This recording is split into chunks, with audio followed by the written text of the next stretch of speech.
Shalom, fam. It's your Moray, Jaden Israel. Welcome to another spicy live stream.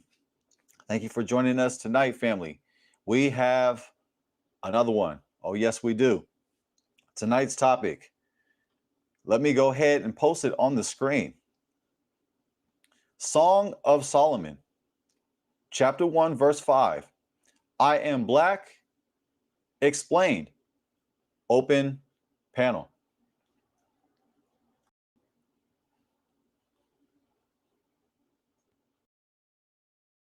Give me a second, family. As I check YouTube Studio, says excellent condition. Awesome.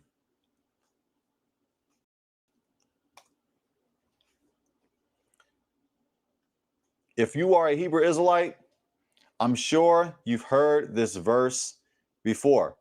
Song of Solomon, chapter 1, verse 5. I am black, explained. Open panel.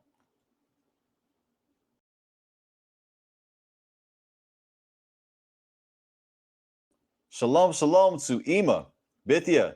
Thank you for joining us tonight, Ima Bithia.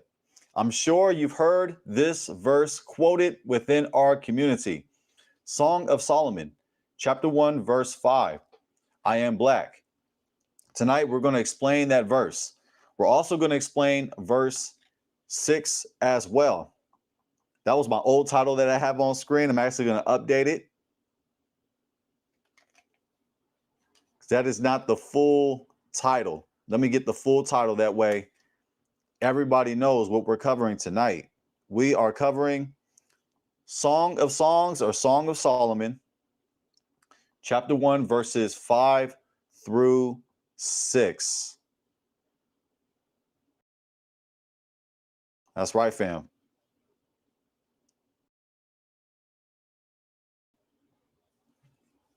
Let me go ahead and repost that on screen. I am black, but comely. I'm sure you've heard that before in the Hebrew Israelite community. Song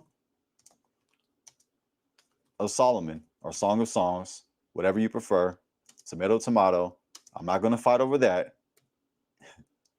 Israelites we're always fighting over things that do not matter.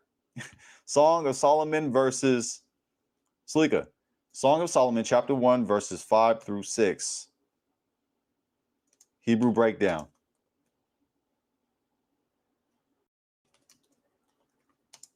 Ima Bithia, you're on it. You're on it, Ima. You are on it. You are giving away my lesson.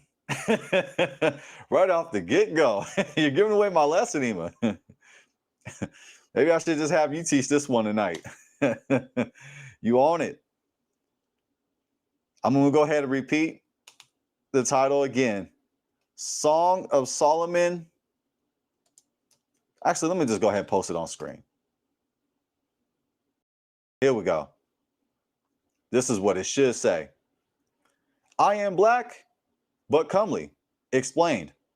Song of Solomon, chapter 1, verses 5 through 6. Hebrew breakdown. Open panel. I forgot the right panel. Let me adjust that one more time. One more again. Open panel. There we go. And I spelled am wrong as well. Let me go ahead and correct that.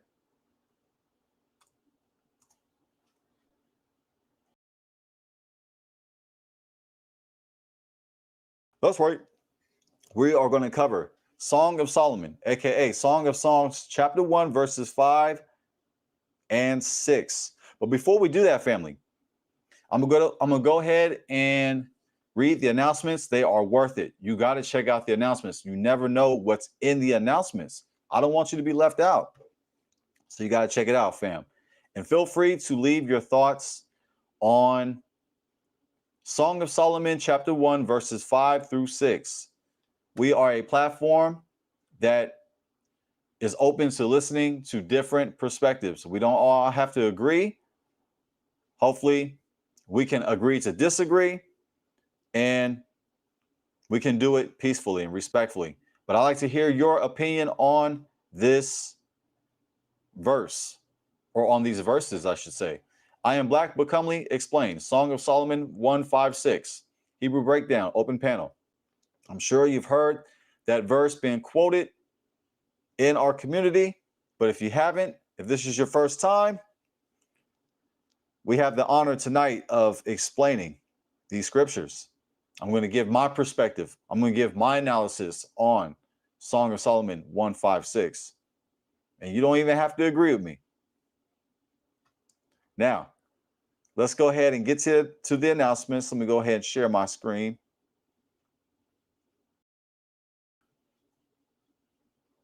And don't be shy, family. Say peace, say hi, say shalom. Say something. Don't be afraid to interact in the chat. We love to hear your perspective on this topic. All right, all right. Last night's video, when you have the chance, go ahead and check it out, family. When you have the chance, was Adam the first human? Open panel discussion. We had an amazing build last night. We had a panel, and there was a lot of information being shared, and it was fun last night. Last night was a fun live stream. Was Adam the first human? Open panel discussion. Now, when you open up the description in any video of mine, any video, just go below the video, like this video, for example, hit where it says information or more or whatever it says. Just click on the description tab and unlock your favorite 4-letter F word, F-R-E-E, free goodies. That's right, absolutely free. 30 words in Paleo Hebrew, Biblical Hebrew, and English. Check out the video tutorial and free PDF download. I made these video tutorials and I made these free PDF downloads. I took my time and my knowledge to create these, family, and they're free. Learn these 30 words so you can sound really cool. Okay, so you can impress your family and friends. Okay, so you can learn 30 words in Hebrew. There we go. Yahusha's Prayer, the Lord's Prayer in Hebrew and English. Video tutorial and free PDF download. Get your morning started with Yahusha's Prayer. The 10 Commandments in Hebrew and English. Video tutorial and free PDF download. Let me go ahead and highlight the 30 words in Paleo Hebrew right here. Yahusha's Prayer right here. The 10 Commandments in Hebrew and English. The Shema prayer in Hebrew and English. Video and free PDF download. And the priestly blessing in Hebrew and English. The benediction. You guessed it. Video and PDF. If you desire to be an ambassador of Yah, like myself, if you desire to rock a cool, awesome t-shirt like this, you can do so by clicking on Cavode. Click where it says Need Hebrew Israelite Apparel. Click on that link below it, and it takes you to the super cool, awesome Hebrew apparel shop. It's so awesome that I got to show you, family. I got to show you. Let me go ahead and share the screen.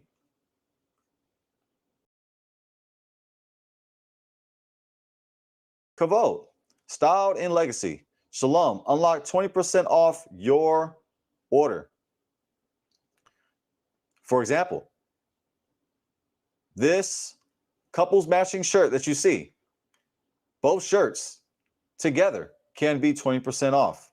That's right, get 20% off your order. Scroll down, check out the plethora of apparel. On the left side are the categories. On the right side is just a sample of what we have to offer at Cavode. That's right, fam. Scroll up a little bit. This shirt, for example, 6 people have this in their cart. Now, if you want to get that 20% off, all you got to do is go to the announcement category right here. 20% off any item, use this link. Go ahead and use this link, family. It's not a virus. It's not spam.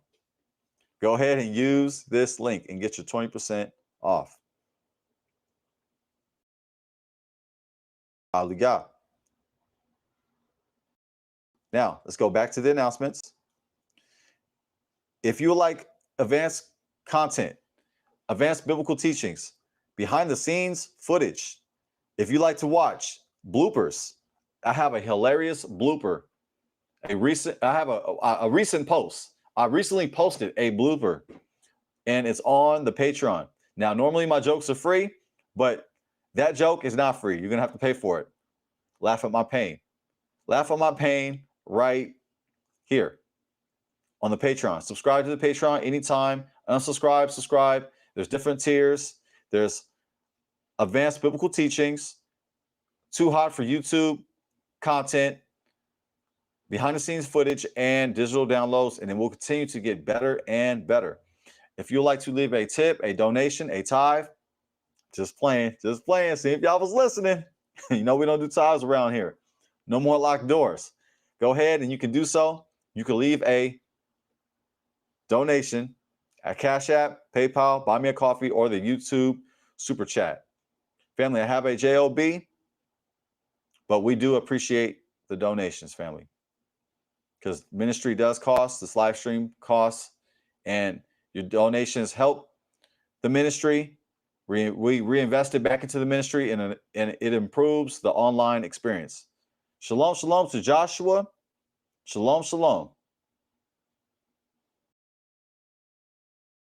Yeah. You say, can you tell me about the kufi hats? Well, kufis, yeah, I believe that's how you say the hat in Arabic. In Hebrew, we call it a kippah. I mean, they sound the same, kufi, kippah, but it's a Shemitic hat, an ancient Shemitic hat. You can find artifacts of Shemitic people, Black Asiatics wearing kippahs. So it was a hat that was commonly worn amongst Shemitic people. And it's we can go deeper on the kufi or the kippah. You got some brews that they wear their kippah all the time. They wear it every day. You got some kippahs that you got some people that just wear their kippahs on the Shabbat day. So it's up to the individual how much they want to wear their kippah, but it's a head covering. It's a bonnet, and that's what a kippah is in a nutshell. And there's deeper interpretations that you can actually find in the Talmud, where it represents being covered, having yourself covered, having yourself protected. Also, a reminder to follow Yah and Yah's commandments. So it's a cultural apparel that is a reminder for us to obey our great King. It's optional. You don't have to wear a kippah. You got some brews that wear the kippah all the time. It even says in the Talmud, I believe, and I know a lot of brews do not follow the Talmud, but some that follow a Talmudic tradition, I believe,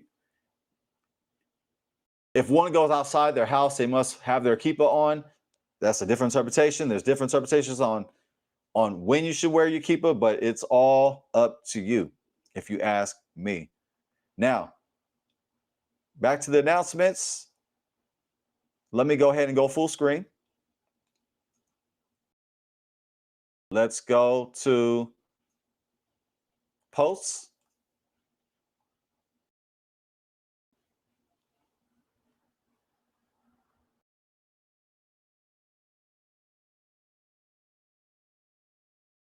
Yeah, that's right. Oh, you're welcome. You're welcome, Joshua. You're welcome. And I'm just giving different perspectives on how we wear it as Israelites. I do, from time to time, I get mistaken for being a Muslim. Sometimes people, they think I'm Muslim because I wear my kippah all the time. I wear it a lot, family. But I don't go to the point where every time I leave my house, I have to have it on. Like, I'm not that strict when it comes to wearing the kippah, but it is a reminder. It's a reminder for us to follow Yah. It's a covering. It's to remind us that we must, how can I say this? We must make sure that we obey our Creator. It's just a reminder. But hey, there's a lot of rules that wear the kippah and they're not obeying the commandments. So I see that a lot in our community. I see our community wearing our culture, wearing our garments, but not following the commandments. But that's what it is. It's a reminder. And, you know, I'm proud of our culture. And I like the questions. I like the curiosity that I get from time to time. Because like when I'm in the public, I'll have my chain. I have my Yod Hey Wow Hey chain. I have my zeets. I wear fringes as well. I do fringes. I do zeets. I do both. You know, I wear my Yah t-shirt. I wear my clothing. I wear the Kingdom apparel that you can get at Cavode. Shameless plug. But yeah, family, it's up to you how you want to do it. But yes, it is. You will find the keeper worn amongst other Shemitic people as well. Shalom, shalom to Ima, Marcia. Thank you for joining us tonight, Ima, Marcia.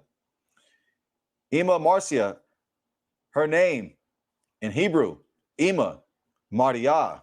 Ima means mother, Mardia. Ima, Marcia. Thank you for joining us. And feel free, family, to give your perspective on this verse. I am black but comely, explain. Song of Solomon 156. Hebrew breakdown, open panel. Have you heard this verse been quoted before? I repeat, have you heard this verse quoted before? I have. So many times. So many times I lost count. These verses are always quoted in our community, especially on the street corners.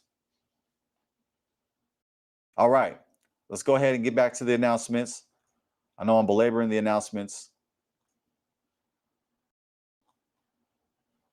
Check this out. This is on the Patreon. This guy jumps out the window head first from a 20-story building. Almost literally. I'm just kidding, but he jumped out the window and he claims to be a so-called Christian. You can find this video on YouTube. I can't put it on. I mean, you can find this on Patreon. I can't put it on YouTube because this guy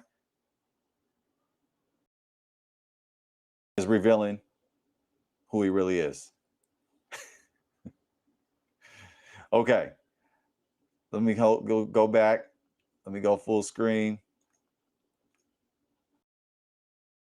On Tuesdays, we have the shop. On Tuesdays, we have Real Talk Tuesdays. Real Talk Tuesdays.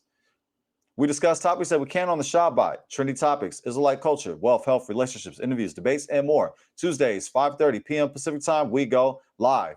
And tonight, right now, we are live. That's right. That's right. The mistakes are free. Laugh at my expense.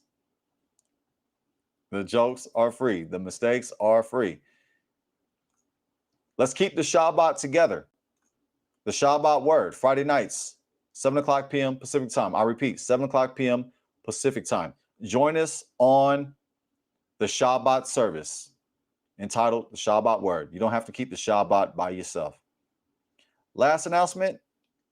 If you ask my wife, the most important announcement, I'm just playing.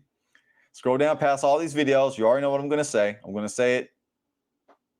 I'm going to say it as much times as Hebrew Israelites on the street corners say, I am black but comely. Make sure you get your popcorn and your hot sauce and binge watch all these videos. We Israelites, but we still black. And while you do that, while you're at the point of where you can't get enough and you want some more content, subscribe to my wife and I's channel right here. My wife and I's channel. That's terrible English, but I'm from the Bay Area. We make up words. My wife and I, we speak about trendy topics. Trendy topics, black love, celebrity news. It is a secular show, but we like to laugh. We like to have fun. We go live. We go live Saturday nights at 7 o'clock p.m. Pacific time. I repeat, Saturday nights, 7 o'clock p.m. Pacific time. Be there or be square. All right. So let's address tonight's topic. What the topic is?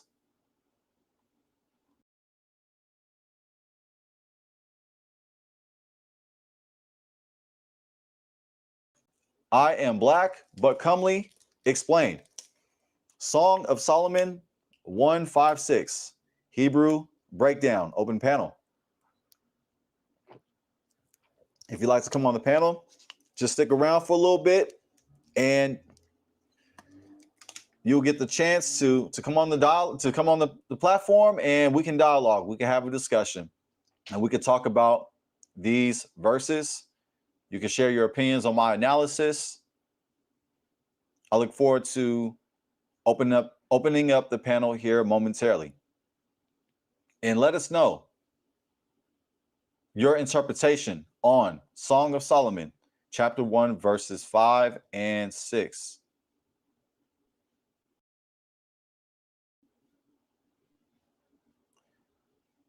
Oh, yeah, no problem, Joshua, no problem. You said, what's my opinion on the name changing? And you don't got to be quiet at all, Joshua. I love the back and forth. I love the dialogue. That's what I really enjoy about being live and opening up the chat. And if you want, Joshua, I'm going to open up the panel here momentarily. I will open up the panel. My opinion on name changing?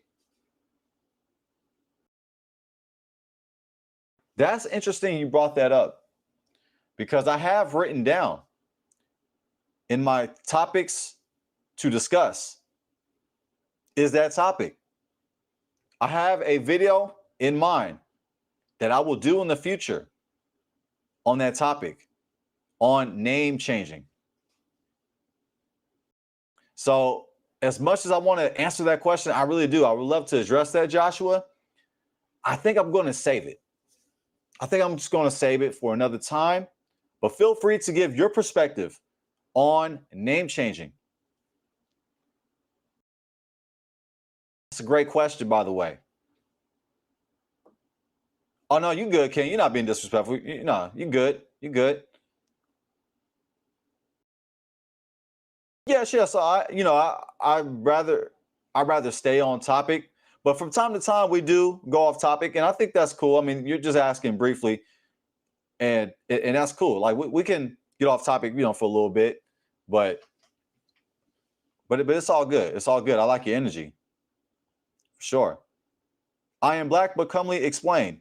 Song of Solomon 156 Hebrew breakdown open panel. Now,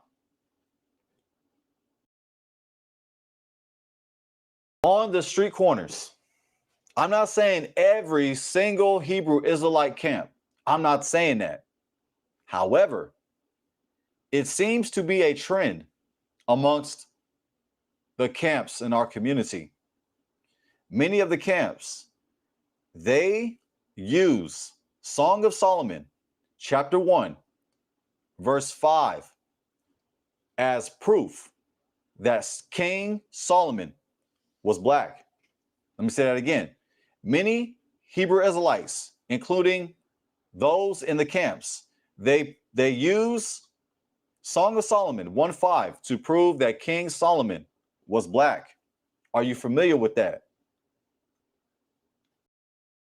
Are you familiar with that claim? A lot of brews say that King Solomon was black, and the proof is found in Song of Solomon 1:5. Now, there is so much evidence out there that proves that the ancient Israelites were melanated, African, and black.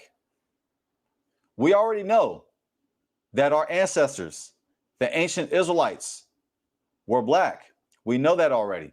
However, many Hebrew Israelites say that Song of Solomon 1:5 is proof that King Solomon was black.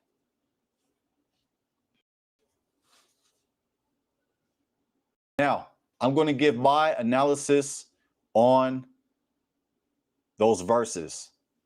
All praises to our great King. So at this time, let's go ahead and get to Blue Letter Bible. Let me share my screen.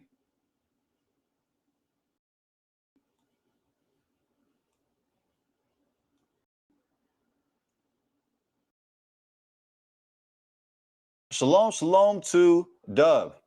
Shalom, shalom.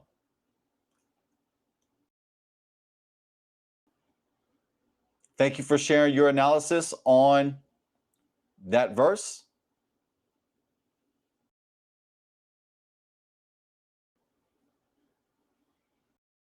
That's right, Joshua. That's right. There is so much evidence that the ancient Israelites were black. And I'm using a colloquial term, black. I know I'm using a term that we're using today. However, we know that the ancient Israelites were melanated, African, black. There's so much. And that's a great point that you made. For sure, for sure. And this is out of respect. This is out of love. This is not out of pride. It's not out of arrogance. This is out of truth. Now, let me go ahead and share the screen. In today's live stream, it's all out of love. So I haven't even gave my position yet. I haven't even gave my analysis. But do not take my analysis as disrespect. I'm going to go ahead and look into the verses, and we're going to find out whether if the camps are correct. We are going to do our research. We're going to look into it because we hear the camps say that Song of Solomon 1:5, King Solomon is speaking. A lot of them say that King Solomon is the one speaking in Song of Solomon 1:5. However, we're going to double check that respectfully. Let's go. Thank you, Ima Bithia. Please hit the like button and please be respectful in the chat. Yeah, we can disagree. We don't all have to sing the same song. However, let's not get out of pocket. Shalom, shalom to Ima Rita D. It's great to see you, Ima. Thank you for joining us tonight. I'm curious, Ima Rita D, have you heard this been quoted before? Let me go ahead and get the name of the live stream on screen again. Are you familiar with this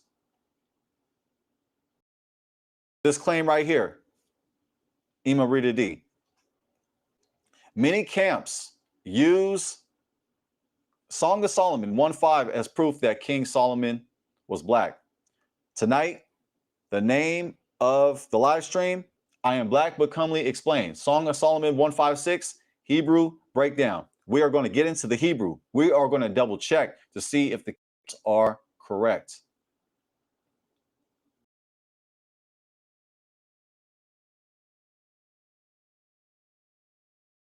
All glory.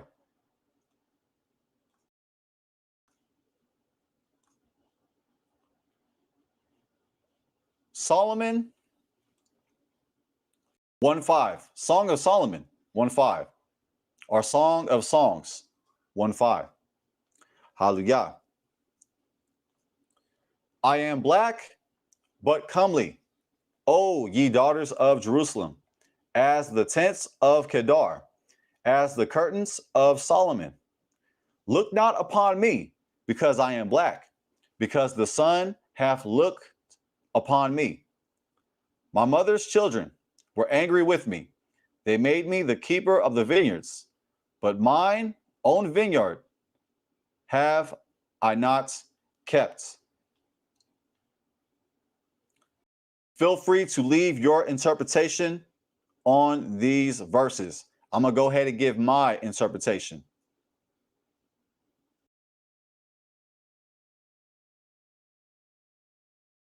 Right on, Ima Rita D. You said only what I've read in the scriptures.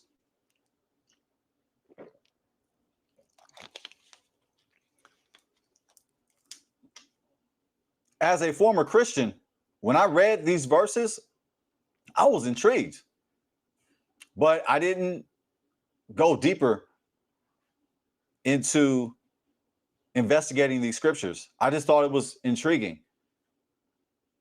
The same can be said when I read Deuteronomy 28 for the first time. I was intrigued. I'm like, man, that sounds like us.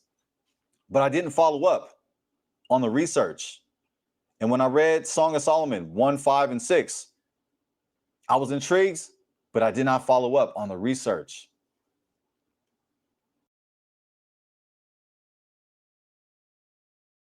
Let me go ahead and read it again. I am black but comely, O ye daughters of Jerusalem, as the tents of Kedar, as the curtains of Solomon. Look not upon me, because I am black, because the sun hath looked upon me. My mother's children were angry with me. They made me the keeper of the vineyards, but mine own vineyard have I not kept. Now, what we're going to do now, we are going to go scuba diving. We're going to check out our language. We are going to look into Hebrew.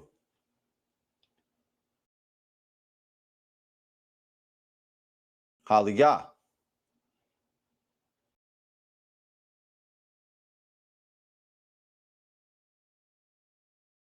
Okay, all right. Ibn Rita D says the book called The Wisdom of Solomon is in the Apocrypha. Thank you for bringing out that edification. Now, let's get into Song of Solomon 1:5 in Hebrew. Let's open up the tools. Hallelujah.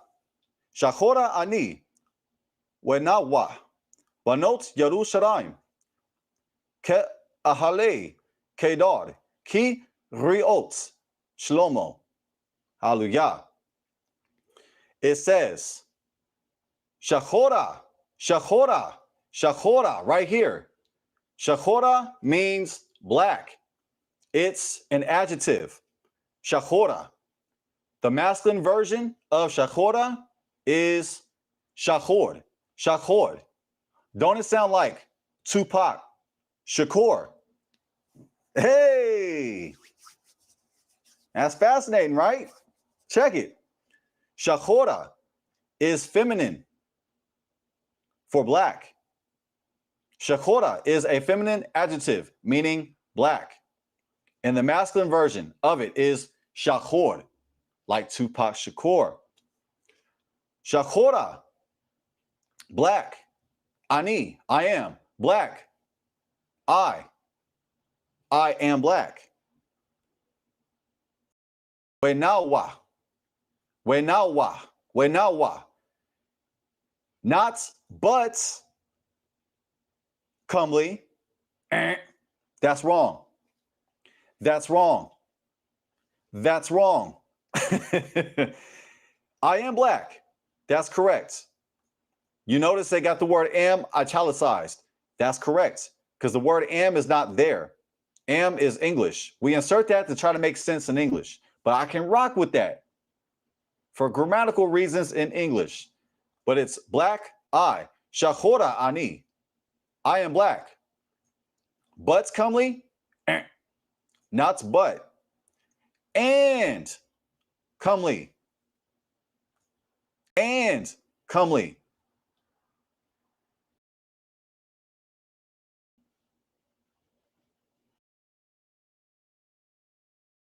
Right here, family. But is wrong. Get that butt out of here. The but allegedly is right here. This letter that you see on screen that is in the Hebrew highlighter, that blue highlighted letter does not mean but. It means and. A-N-D. That letter that you see highlighted in the blue is a conjunction. A conjunction. Conjunction, junction. What's your function? I know I've heard that before. I don't know. Schoolhouse Rock. So the translators in the King James got it wrong. I am black. That's correct. But's comely? Wrong. It should be translated. I am black and comely. Or I am black and beautiful. The word comely right here, nawa, means comely, but also can be translated as beautiful. Have you heard that quote before? black and beautiful. I know we have. We Israelites, but we still black. Let's go. Come on, chat, talk to me.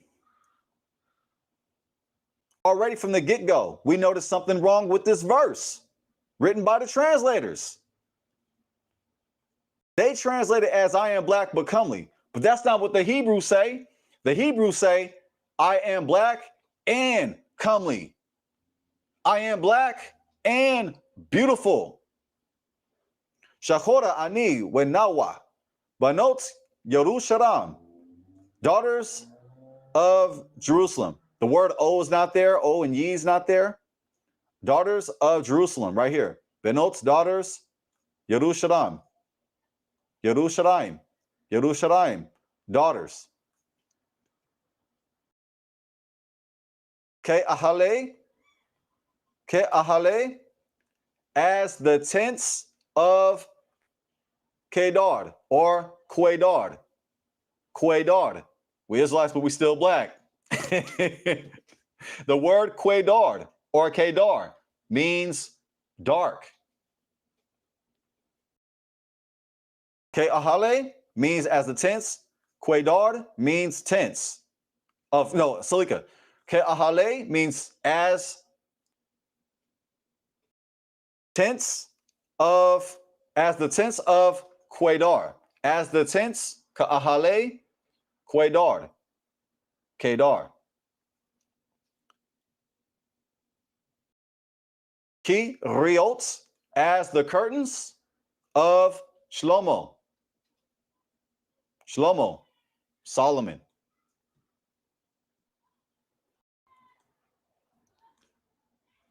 So what we have so far, let's go ahead and run it back. Shachora ani wa anawa, salika. Shachora ani wa nawa, banot Yerushalayim, ke'ahale Quedar, ki riot Shlomo. Praise Yah. Now, a lot of camps claim that King Solomon is speaking. Our answer is right here. Shechora. Remember when I said Shechora is a feminine adjective. Shechora is proof that King Solomon is not the speaker. Why would King Solomon describe himself as a feminine adjective? Why would he describe himself as Shechora? If he was the speaker in this verse, he would describe himself as Shachor, which is masculine. Why? Because King Solomon is a man. He's masculine. This is proof right here that King Solomon is not the speaker.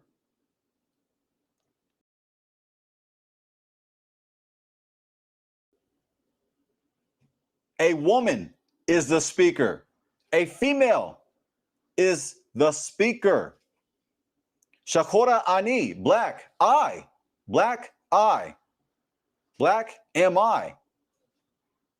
King Solomon would not describe himself as a feminine adjective because he's not a woman. Respectfully. The first verse, Salika, the first word of Song of Solomon 1:5 is proof that King Solomon ain't speaking. Right here. This word right here is proof. He's not speaking. Shachora ani is proof that a woman, that a female is speaking. That's right, family. And also, it don't stop there. We got a second witness. Shachora ani, wenawa, wenawa, wenawa. Wait, remember, we already corrected the King James translators.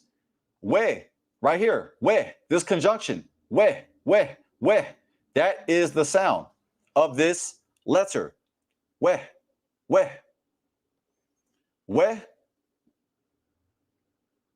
which is the conjunction, the letter wow. This is the letter wow. This is the letter wow. And in this phrase, the letter wow is a conjunction. Conjunction, junction. What's your function? And the conjunction wow, which is pronounced we. In this passage, this does not mean but. This means and. We, conjunction wow means and. Nawa, means comely or beautiful. Check it. It's feminine. Feminine. And here's the proof. And let me go ahead and show and tell. I don't think I was showing and telling enough. But as you see on the right side, the word nawa, adjective, feminine, singular, absolute. Now let's go back to shachora. Right here, family. As you can see, adjective, feminine, singular, absolute. So if King Solomon is the speaker in this verse, he's describing himself not once, but in two adjectives as feminine. Let me repeat that. If King Solomon is the speaker, if Shlomo HaMelech is the speaker, then why is he describing himself in two feminine adjectives? If King Solomon was the speaker, it would be Naweh. Naweh.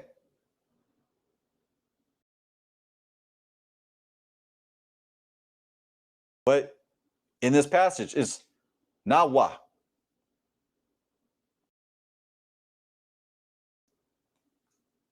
Naweh. It just says adjective here. Okay, adjective. We get clarity around here. Comely, seemingly. But it ends with a ah sound. Ah. And it has the letter hey at the end, which is proof that this is a feminine adjective. Nawa. Shachora means black. It's feminine. It's a feminine adjective. Ani means I. We nawa. Nawa. We means and. Conjunction. Nawa means comely or beautiful, and it's feminine, as we can see right here. Nawa in this form. Nawa, adjective, feminine, singular, absolute. All praises. All praises to our great King. Now, this is going to make some Israelites mad, but we got to speak the truth. In this verse, King Solomon is not the speaker. The Shulamite woman is the speaker. Let me scroll to the top. The Shulamite woman, the young Shulamite bride, is the speaker.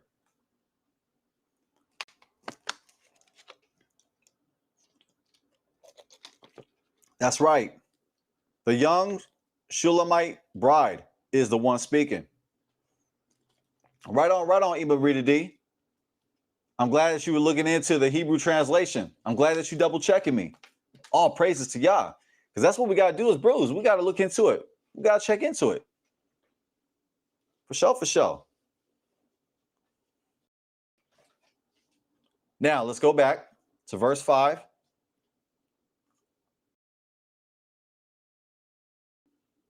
Yerushalayim. Salika, let me go back a little bit. I jumped the gun. Benot's daughters, Yerushalayim, Jerusalem. Ka'ahale means as the tents of Quedar. Let's click on that word. Quedar or Kedar. It means dark. Kedar, it means dark. Proper masculine noun, a son of Ishmael. The descendants of Kedar. Dusky, of the skin or the tents. Of the skin or the tents. Kedar, the son of Ishmael. Also collectively, Bedouin, as his descendants or representatives. Kedar. Swarthy. Ksenia says black skin, black-skinned man. Of the son of Ishmael, and the Arabian tribe sprung from him. Aliyah. All praises.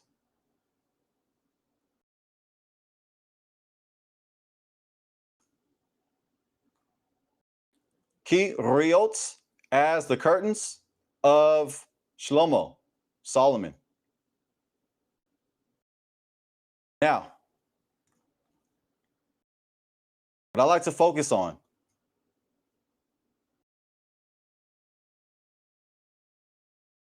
is that it says, as the tents of Kedar, as the curtains of Solomon. These are two references, two witnesses of the beauty of being black.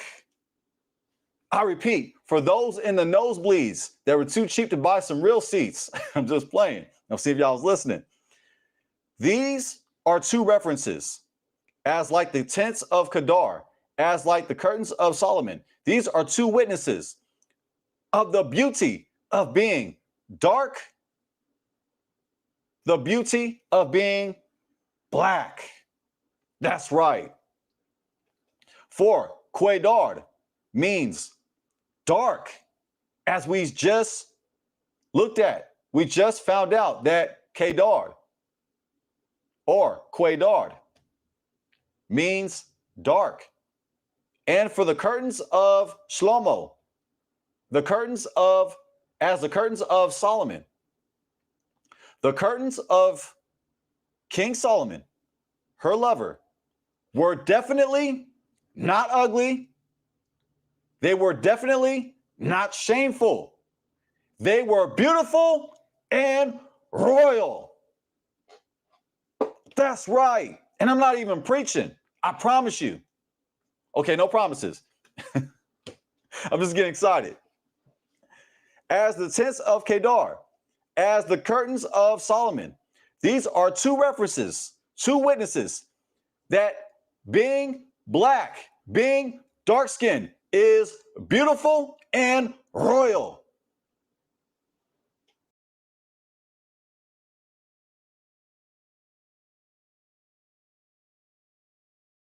Facts. It is difficult for them to accept the truth, Imarita D. That's right.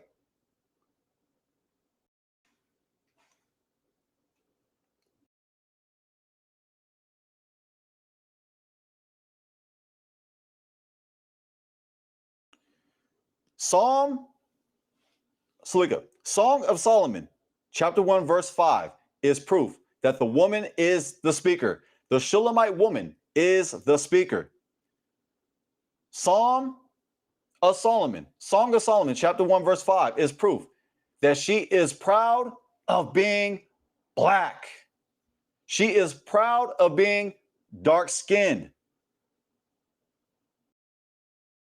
For if she wasn't, she would be saying that the curtains of Solomon are ugly.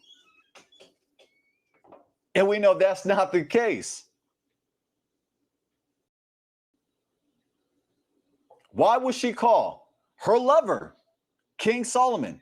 Why would she call the curtains of her lover King Solomon? Why would she call those curtains ugly? Why would she refer to her lover's curtain as ugly? Why would she refer to her lover's curtains as shameful? That don't make no sense. The curtains of Solomon are dark, are black, and royal.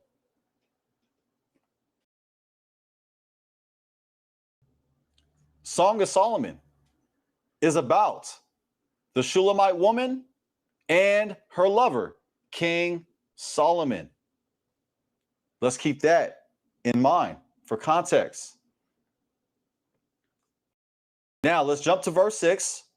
I will open up the panel, family. I will open up the panel. I'll speed it up a little bit. I know how to be long-winded. Now, verse 6. Let's go ahead and read in Hebrew verse 6, and I'll go ahead and parse it. Hallelujah.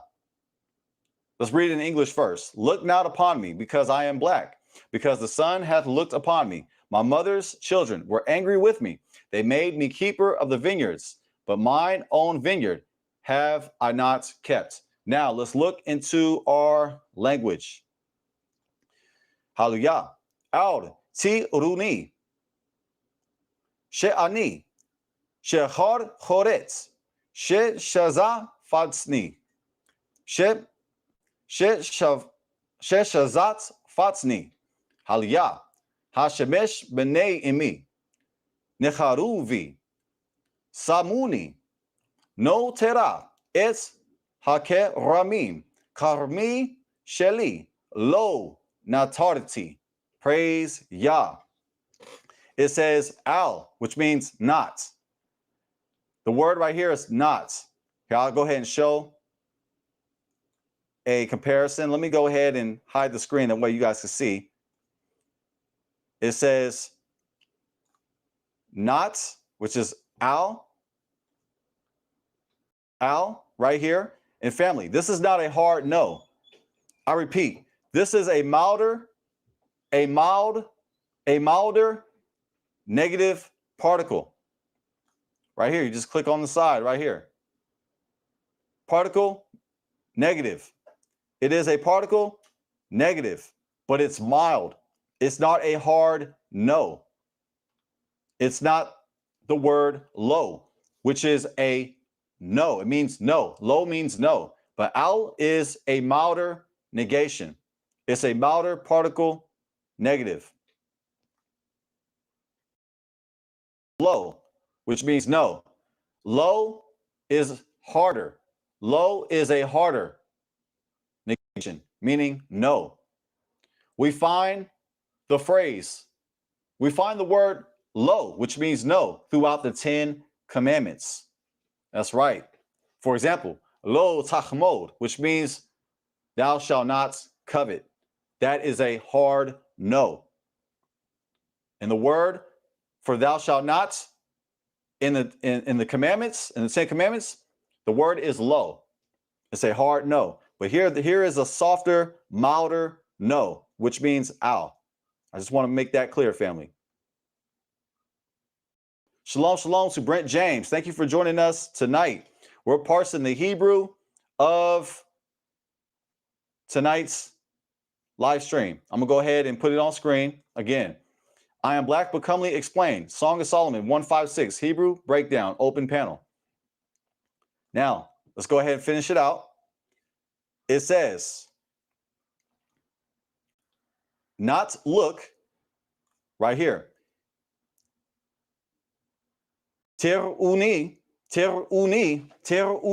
means look me. You will look me, not look me. Not look me. But the word for look here is ra'ah. That is the root, ra'ah.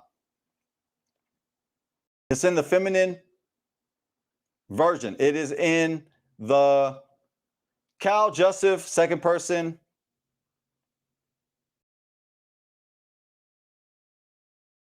Teruni. Salika family, Salika. I'm getting ahead of myself. Not you will look. Praise Yah.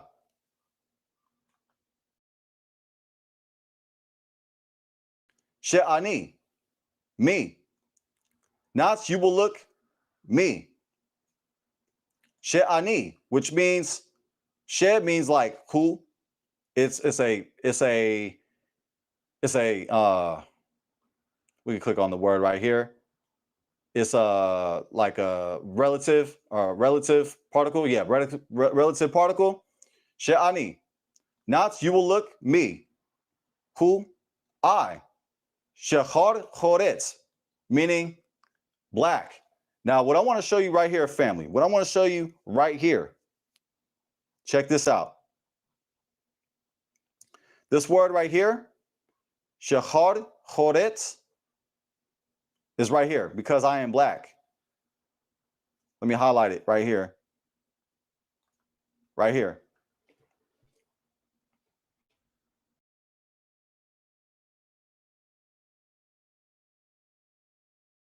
Before I go there, let me go ahead and run that back, family. Let me go ahead and run that back. Hallelujah. Al is a milder particle negative. It's a milder way of saying no. Not you will look. You will look. And this is tir'u, which is verb, cal, Joseph, second person, masculine, plural.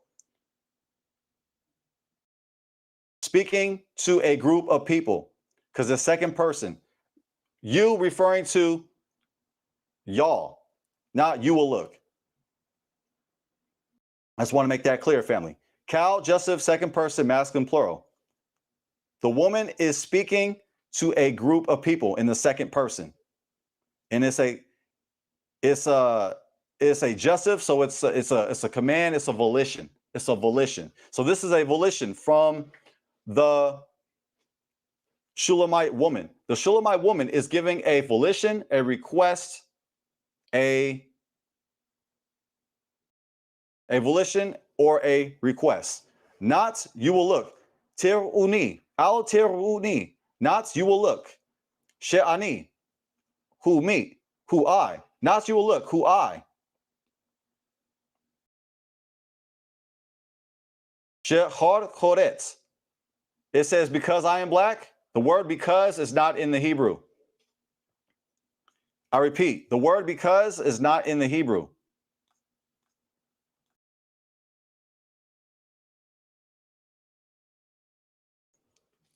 The word because is translated from she'ani. She means who. It's a relative. It's relative. It's a relative particle. And ani means I. So it's not y'all will look, me, who I, black. That's how it translates. I know it sounds broken, but we got to keep in mind. Hebrew did not have English in mind. Let's get that straight. All glory.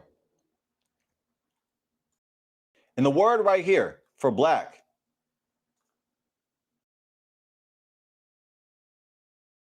this is an interesting word. This word right here, shehad choretz, shehad choretz, shehad choretz, black. This word is very fascinating, family, very.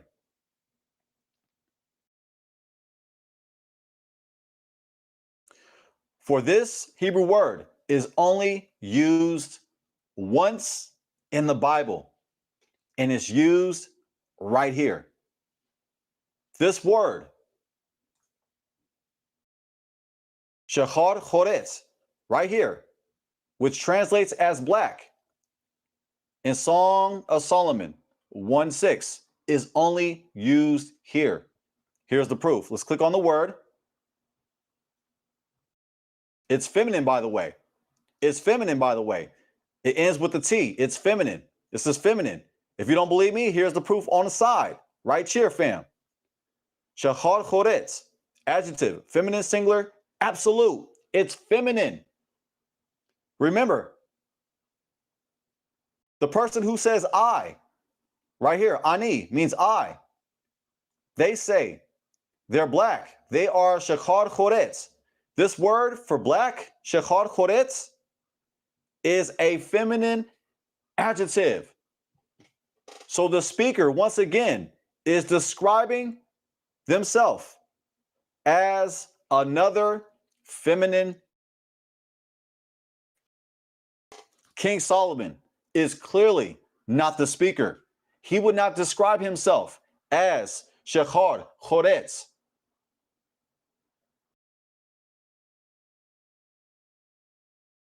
He would say shehad chor, shehad chor, shehad chor. I know that sounds funny, but that's how it's pronounced. Shalom, shalom to BR. Yes, it does. BR, are you a male or a female? Could you answer that? It makes sense. It definitely makes a difference. We're talking Hebrew grammar. And when it comes to the rules of Hebrew grammar, when a person is describing themselves, they would use adjectives that would match their gender. You're male. So if you were to say black, you would say shachor. You would never say shachorah. And you would never say the word that is highlighted in yellow, shachar choretz, which means black, right here. Here's the receipt. It means black. And here's additional proof. Adjective, feminine, singular. The speaker is saying, I am black. Feminine for black. They are describing themselves as a feminine adjective. Now, this word is very fascinating. This is a different word than the word black in verse 5. Please, family, follow me. Take notes if you have to, respectfully. Follow this. Watch this video 100 times. There's a lot here. This word right here for black in the Hebrew highlighter in blue is a different Hebrew word. Let me show you. Right here. The word black is right here in the yellow. Let me see if you guys can see that. Awesome. Beautiful. The word black is the Hebrew word in the yellow. The Hebrew word in the yellow is shachora. It's a different word for black. It's a different adjective for black. It's a different feminine adjective for black. If you don't believe me, look at the side-by-side comparison. Here's the side-by-side comparison. This word, let me scroll up, family, that way y'all can see it. Now, the word on the right side, is this the same word on the right side? BR, respectfully. These are two different words for black. It says black, shachora. This is a feminine adjective describing the speaker. The speaker is not shachora. King Solomon would refer to himself. King Solomon would be referring to himself as feminine, but he is masculine. He is a man. So the speaker in Psalm 1:5 is not King Solomon. The first word in Song of Psalms 1:5 proves that. Shachora. And the second word reaffirms that. Ani, black, I am. Wenawa, and beautiful or comely. King Solomon is not the speaker. Who's the speaker? The young Shulamite's bride.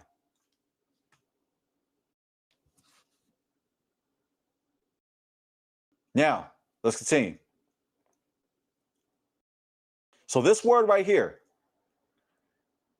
for black is different than the word black in verse 5. For in verse 5, the word for black is shachora, but here it's shachar choretz, right here in the yellow. You click on it. Let's click on that word. It's only used once. Blackish is how they translate it. Outline of biblical usage. Blackish. Blackish. Swarthy in Strong's. Strong says swarthy. Black. BDB says blackish. The Gesenius says blackish. And check it. In the concordance results shown using the KJV, this word is only used one time. I repeat, This word, shachar choretz, is only used once in the Bible, which means this word is unique. It's special. Right here. It's only used in Song of Solomon 1:6. The word. Right here in the Hebrew highlighter in yellow. Shachar choretz, which is black. This is a unique word for black. It's only used once in the entire Bible. In the entire Bible, it's only used once.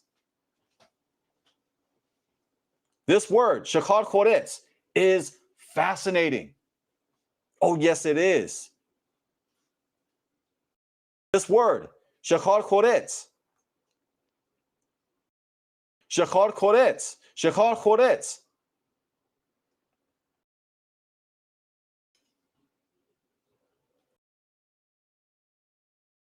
is only used once in the Bible, which implies it's unique, it's special, it's esoteric. And I'll go this far to say that this word for black, shachar choretz, is also Kabbalistic. It's Kabbalistic. This word, shachar choretz, goes beyond the plain interpretation of the Bible. It's only used once. Words in the Bible, a word in the Bible that's only used once. Correction. A Hebrew word that's only used once in the Old Testament, in the Tanakh, is called a hapax legomenon. A hapax legomenon. This word right here, shachar choretz, is a hapax legomenon. A hapax legomenon. A hapax legomenon is a word only used once in the Tanakh. Now, when I look at this word, it does look like an adjective, like just by the nature of it, the spelling of it, it looks unique. It looks like it means black-like or dark-like. That's why the translators in the BDB in the outline, they say blackish. And when we go back to that word, and the Gesenius says blackish as well, the Strong says swarthy, black. It's a unique spelling. It's a unique way of saying black. So unique that it's only used once in the entire Bible. And it's feminine. Check it. Feminine nouns, many other times, feminine nouns are abstract. In contrast, masculine nouns, a lot of times, are concrete. However, feminine nouns, a lot of times, are abstract. It's powerful. So this word, we can imply that this word is abstract, and also that it's mystic because it's unique. It's a hapax legomenon. It's only used once in the entire Old Testament, aka the Tanakh. Now, let me go ahead and speed through this now, because I'm belaboring it. But it's a lot said here, family. That's a lot.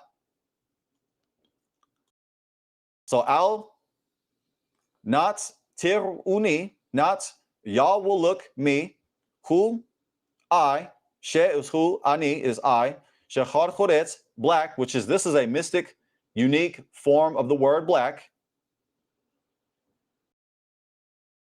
She shazafatsni, right here, who shazafatsni, who looked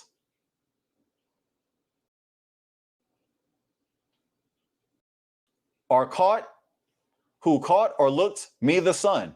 That's how it translates. Who is she? right here, shesafatsni is looked or caught. And the word right here, hashemesh, means the sun. B'nai means children. Ami, imi, salika, imi means my mother, children of my mother.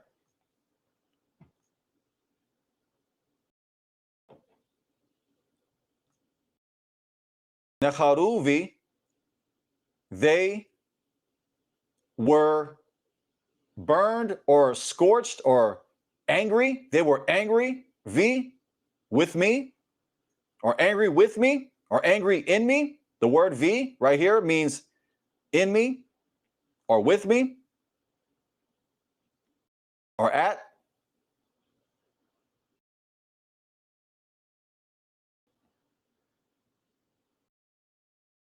I'm just curious, where's the Father at? The Father is not mentioned in this verse. I'm just curious. The Father is not mentioned. It says, B'nai imi, children of my mother. No mention of the Father. The children of the mother. The children of my mother, Salika, children of my mother. The Shulamite woman is speaking. She says, the children of my mother, Necharuvi, they were angry with me, or they were burned in me. The word right here is charad, which means to burn. But we imply that it means to be angry in context. It's also in the nifal stem, if you're wondering. It's in the nifal, which means they are. That is passive, and they're the ones who are feeling that type of way. They're the ones who are angry. Praise Yah.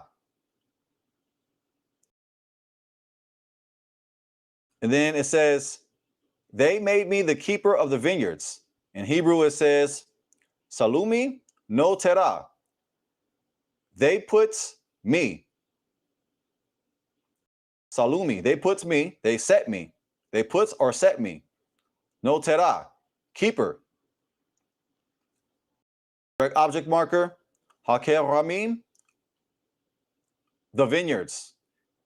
They made me keeper, the vineyards. They make me keep the vineyards. They put me keeping the vineyards.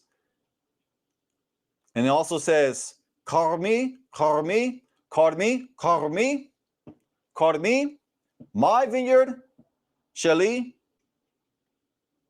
who to me, not, right here, here's the hard no right here, lo, not, lo, this is a different word for no, lo, natarti, not, I kept. Praise Yah. Now we just parsed it, fam. We parsed it. Shalom, shalom to Jacob. What do you mean by that? What do you mean you said, what are y'all doing in here? What do you mean by that? What are you doing in here? I'm throwing the question right back at you. The title of today's Shalom, shalom, Jacob. I don't know how you meant by that, but shalom to you. Right back at you. But yes, the name of tonight's live stream, let me go ahead and post it. It seems like you came in late. I am black but comely explained. Song of Solomon 156, Hebrew breakdown, open panel. So we're breaking down Song of Solomon 156 in Hebrew. I just parsed it word for word. I mean, I could have went even deeper, but just for the sake of time, I kept it as short as I could. Now, and down the stretch I come, the Hebrew is parsed. So, big screen, apps, get up out of my way. Now I'm going to give my inference. I'm going to give my analysis. We already parsed the Hebrew. Now,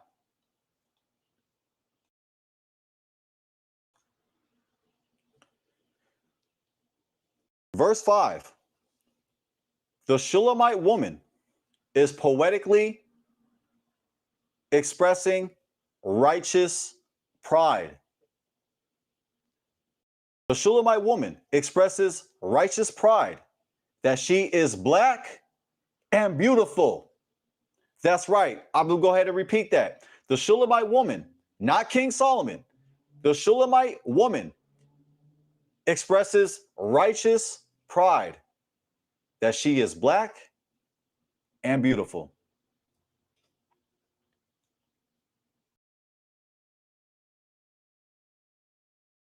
Verse 6. The Shulamite woman poetically expresses humility.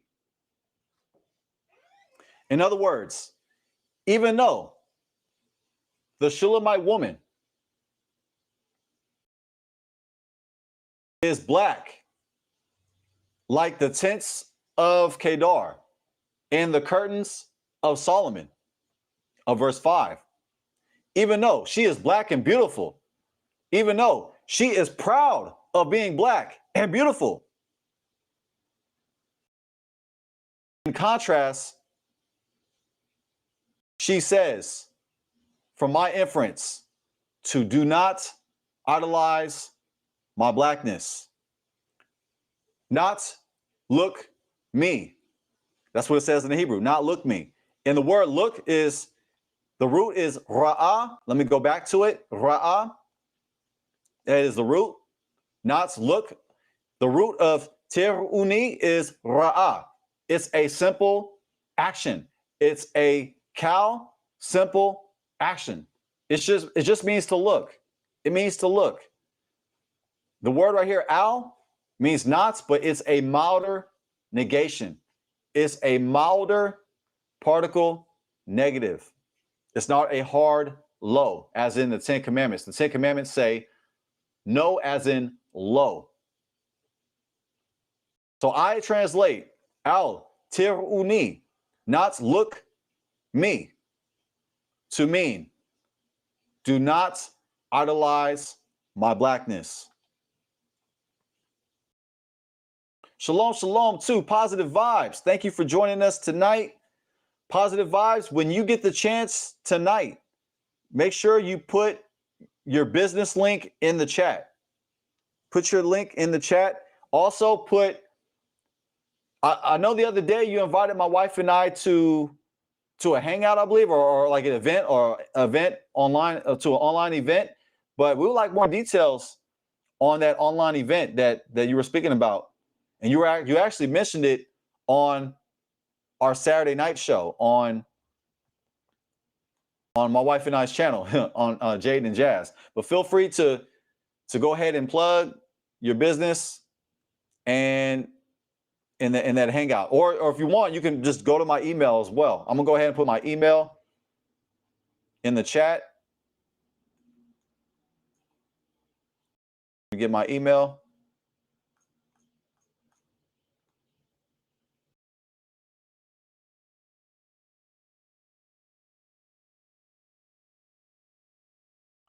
But right here at Positive Vibes, here's my email. If you don't feel comfortable putting those links in the chat, just put them in my email. Now back to the scripture. Where was I? Oh, let me go ahead and reiterate verse 6. This is my understanding of verse 6.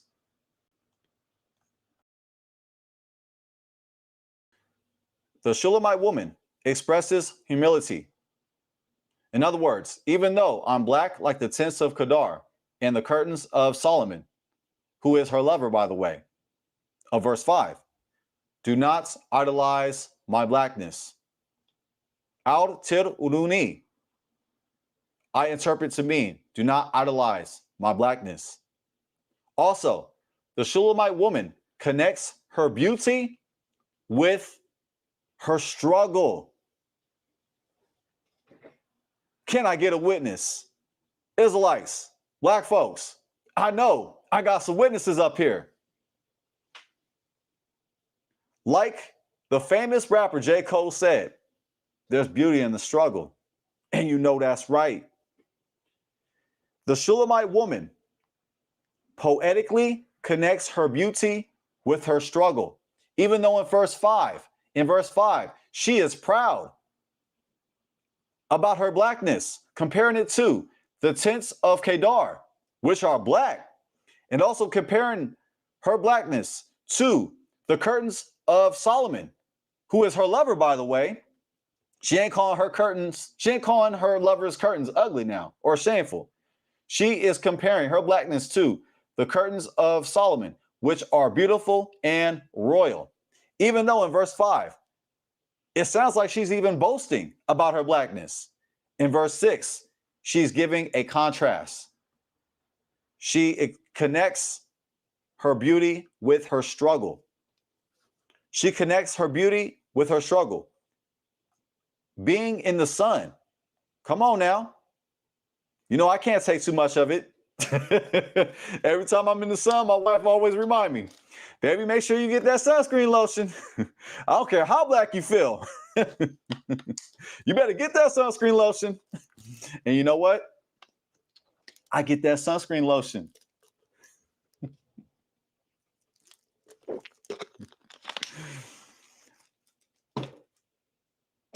But I don't care how melanated you are.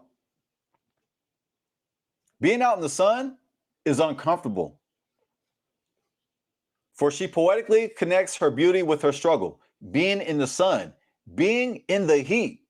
Fam, do you like being in the heat? Do you like sitting under the heat? Do you like working in the heat? For this scripture implies that she was working in the heat. She was a keeper of the vineyards. Not one vineyard, but the vineyards. She poetically connects her beauty with her struggle, being in the sun, being in the heat. Anger from her mother's children, which is an interesting phrase. It's an interesting phrase. She calls them my mother's children. For that would make them her relatives. Wouldn't that? My mother's children. Those children that she's speaking about. Wouldn't those folks be her relatives? I wonder what went on. I'm just wondering, where the father at? Come on now. There's beauty in the struggle. Talk to me. So she had to deal with anger from her relatives. Oh man, I wonder how that feels. Like struggle, even as an Israelite. Sometimes it hurts when my family do not agree with my way of life. I know some of y'all can relate out there. Most of our family are Christian. And a lot of our family think that we're in a cult because we embrace our heritage. Now, I'm not comparing my struggle to hers. I'm not saying that. Don't get out of pocket. But I know how it feels. I know how it feels when your family is angry with you. I know that feeling. So she had to deal with family division. That never feels good. My mother's children, where the father at? That's all I'm saying. Where the father at?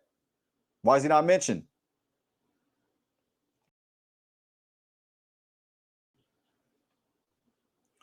For that would make her, for they would be her relatives. They would be relatives. My mother's children, that would be the Shulamite bride's relatives. They'd be related family.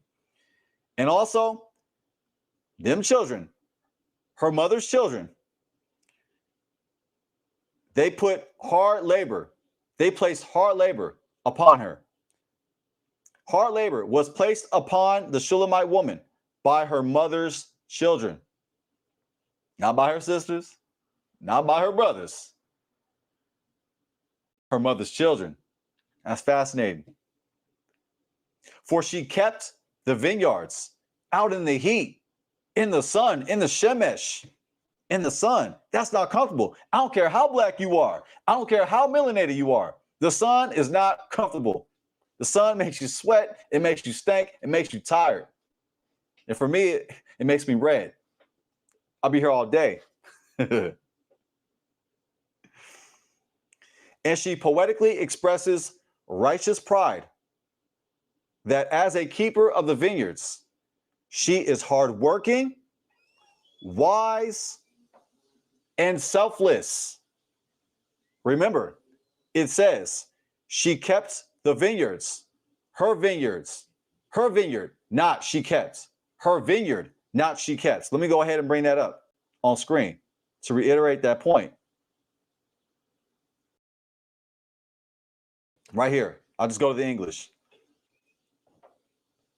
They made me the keeper of the vineyards. So she was the keeper. That's hard work. You out in the sun doing that gardening,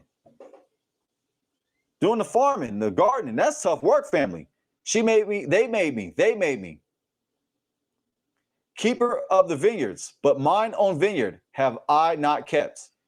Her vineyard she did not keep. This displays her hard work, her wisdom, for it takes wisdom to be a keeper of the vineyards. Oh, yes, it does. Tell me about it. I know nothing when it comes to growing food or growing wine or having a vineyard or keeping a vineyard. I don't know about that life, but she knew about that life and she put in that work, a lot of work.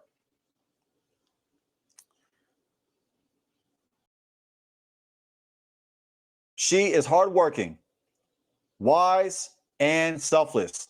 While she is keeping the vineyards, she not kept hers. This is a hard no, by the way. As I said, low. Low. Shali low, natarti, low, meaning no.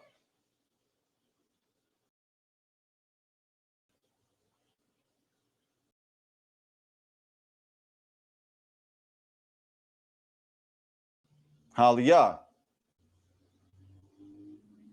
Just looking into the chat. That's right, Imabithia, siblings. Right. My mother's children. I wonder why she didn't just say brothers and sisters. Why she say my mother's children? Something went on.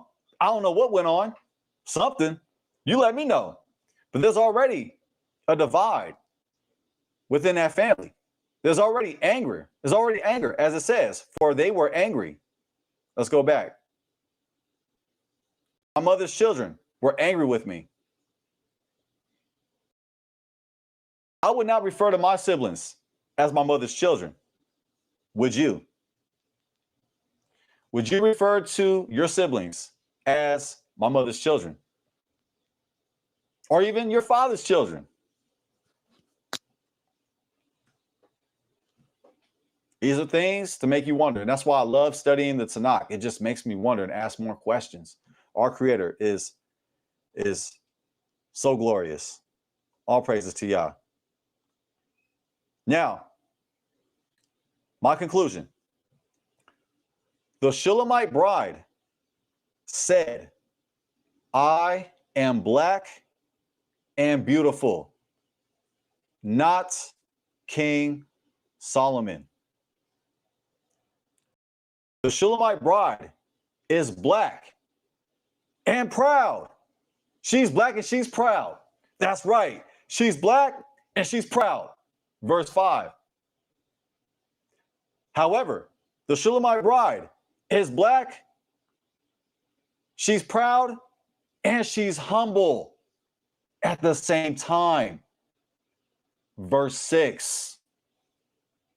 She reminds us that there's beauty in the struggle.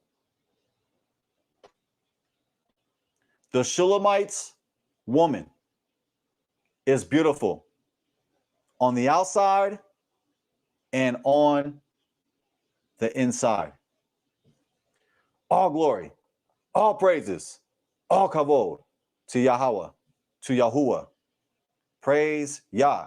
Now at this time, I'm going to go ahead and open up the panel. Thank you. Thank you, Brent James. I appreciate that. Thank you. Thanks, fam. Now I'm going to go ahead and open up the panel. Whoever would like to come on, join the panel here. I know I was long-winded tonight. I apologize for that, family. Next time I'll go shorter. That way it has more time for us to interact. But we have time where we can chop it up online. The link is right here.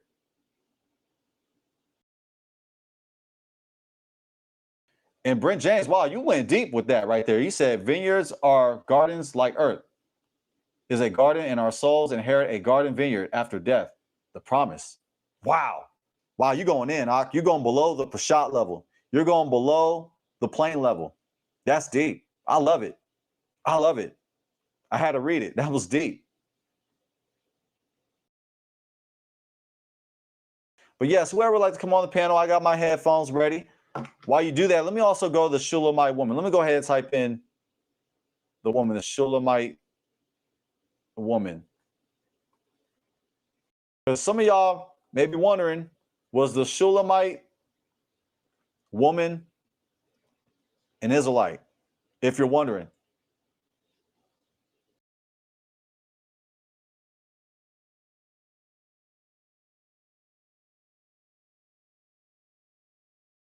This is a good reference right here. Song of Solomon 6:13. Let's go to interlinear. Let's go to Shulamites. Ha-Shulamites right here. Ha-Shulamites. Ha-Shulamites. Shulamites. What does that mean, actually? The Shulamites. Shulamites. Shulamites. Shulamites. The root word, it comes from shalom. Shalom. Which means, let's get a simple definition. To be complete, sound. It's where we get the word shalom. The word shalom comes from the verb right here. Shalom, shalom, shalom. Shalom means complete, sound. It means to be complete, to be sound. And the word Shulamite comes from this Hebrew verb. Remember, most Hebrew words come from verbs because Hebrew is all about that action. I say that all the time. Shulamit, from shalom. So it has to do with something with meaning complete. Here in the outline of biblical usage, Shulamites means the perfect or the peaceful. The perfect or the peaceful. The heroine lover of Song of Songs of Solomon. That's from outline of biblical usage. From Strong's, Shulamites means peaceful. An epithet of Solomon's queen. An epithet, like a nickname, like a title. An epithet of Solomon's queen. Shulamites. BDB, Shulamites. Gesenius, Shulamites. Of the maiden who is celebrated in the Song of Solomon. It also says right here, Shulamites may, but Shulamites may be taken from the Gentile noun. Shunamites, for the town of Shunem is by Eusebius called Sulam. Shulamite. And this, on account of the article, seems preferable. It also says this may be taken as the feminine form of Solomon. Wow. So this may mean the feminine form of Solomon. Shulamite may be the feminine form of Solomon. It may be an epithet of King Solomon's queen. Right here, it also says maybe taken from a Gentile noun, Shunamites. Now that I don't agree with, family. Respectfully, I don't agree with that because the letters are different. It has the letter Nun, but the word Shulamites does not have the letter Nun. So I don't agree with maybe taken from a Gentile noun. I don't agree because the letter Nun is not in there. The letter Nun is not in the word Shulamites. It's not there. Shulamit has the root of shalom, meaning complete or perfect or sound. So I believe it's a nickname, meaning perfect or complete, peaceful as well. Peaceful is kind of, that works as well. But I prefer to translate it to mean complete. Shulamit meaning the perfect or the complete. That's my take on Shulamit. Now, is the Slika fam, is the Shulamite woman an Israelite? I'm not sure. This text does not say. The text does not say whether she is an Israelite or not. The text is silent. We can infer that she is, we can infer that she's not. But the text says the Shulamite woman, her name comes from the verb shalom, which means to be complete or sound. So it may be a nickname for King Solomon's queen, meaning perfect, meaning the perfect, or the perfect, or the perfect one, or yeah, the perfect. It says or the peaceful. I can rock with that as well. But yeah, family, so that's what I got tonight. That's my Hebrew breakdown on Song of Solomon 1, 5, and 6. So if you ever hear an Hebrew Israelite shout on the street corner saying that King Solomon is the speaker of Song of Solomon 1, 5, and 6, refer them to this video. Have them watch this video. Have them check out this video. Fam, we don't have to go that far. We don't have to lie. As Pac said, we don't got to lie to kick it. Let's just keep it a buck. Let's be honest with our research. There is so much evidence out there that proves that the Israelites were melanated, they were African, they were black. We don't have to use everything that kind of sounds like proof. And for example, we don't have to use Song of Solomon 1, 5, and 6 as proof that King Solomon was black. King Solomon is black. And there I did a deep dive on King Solomon in regards to his skin color. But King Solomon was black. Absolutely.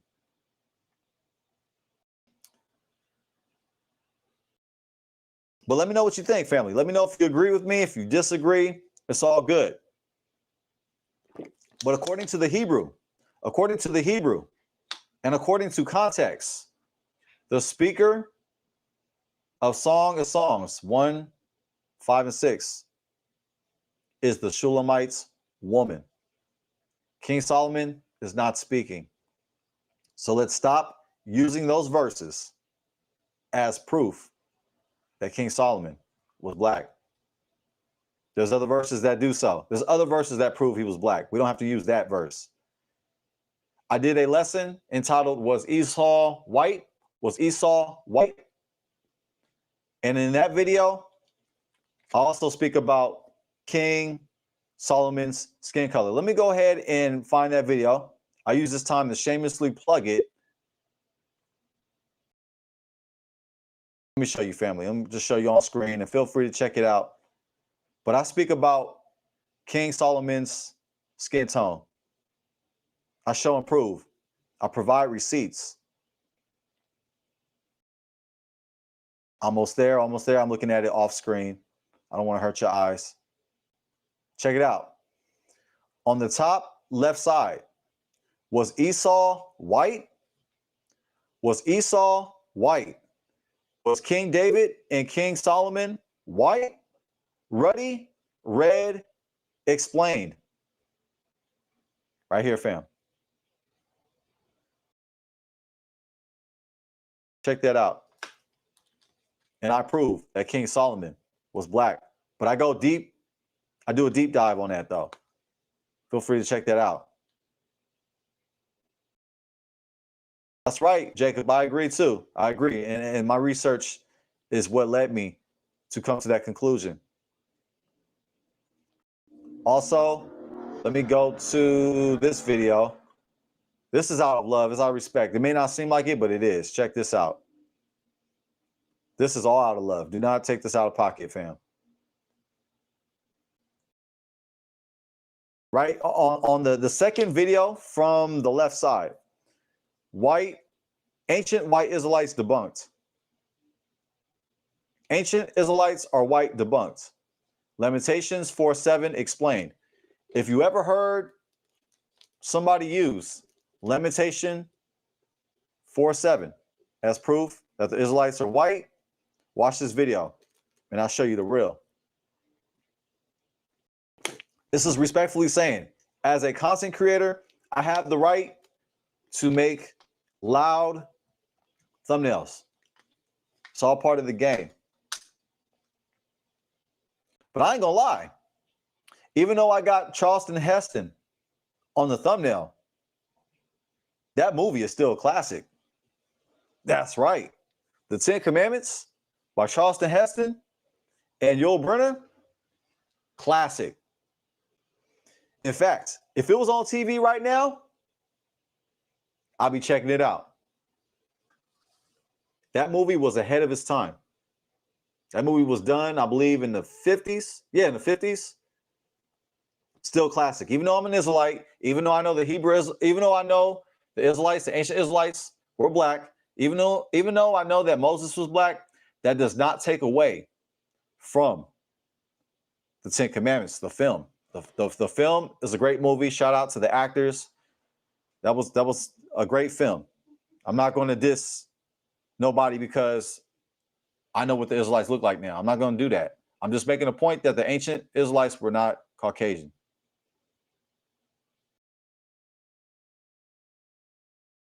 Thank you, Imabithia. Thank you for the edification. 1956.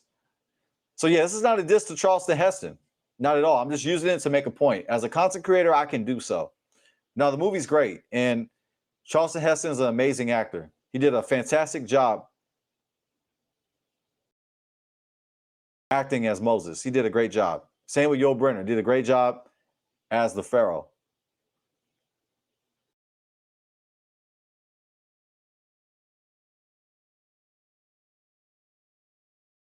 But I go into Lamentations 4:7 because I hear certain people use this as evidence that the Israelites were white, but feel free to look into the receipts that I provide.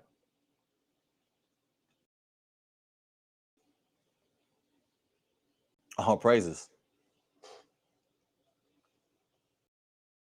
Go ahead, look in the chat. Sorry, family. I'm not ignoring you. I was just going in. I just had to get that out.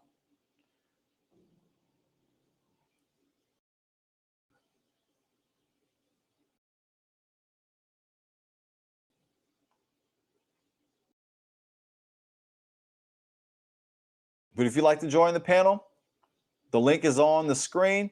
You find it in the chat, and we can have a build. We can have a discussion. I'm curious to hear your thoughts on tonight's topic.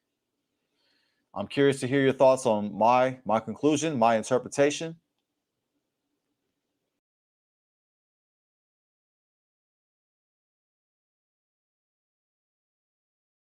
From my interpretation, the Shulamite woman, who is the speaker, she is proud of being black, but she's also shows humility as well.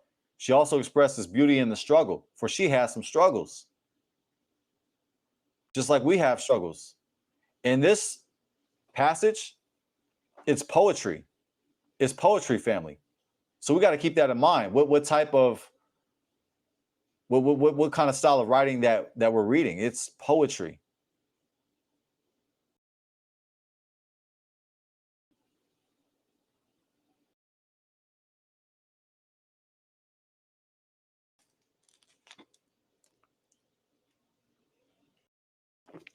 But she is not ashamed for being black. Not at all. Verse 5 is the proof that she's not afraid. Verse 5 is proof that she is not ashamed.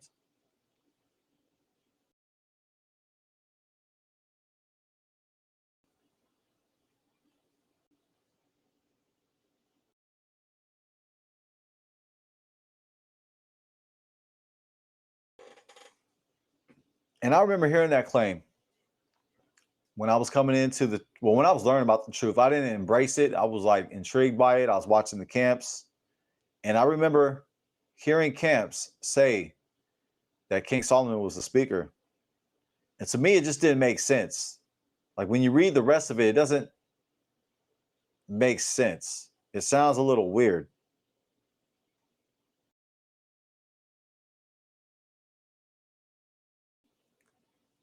It sounds very weird. It sounds interesting. And this is what I mean. Let me go ahead and show the screen. So for those that are still holding on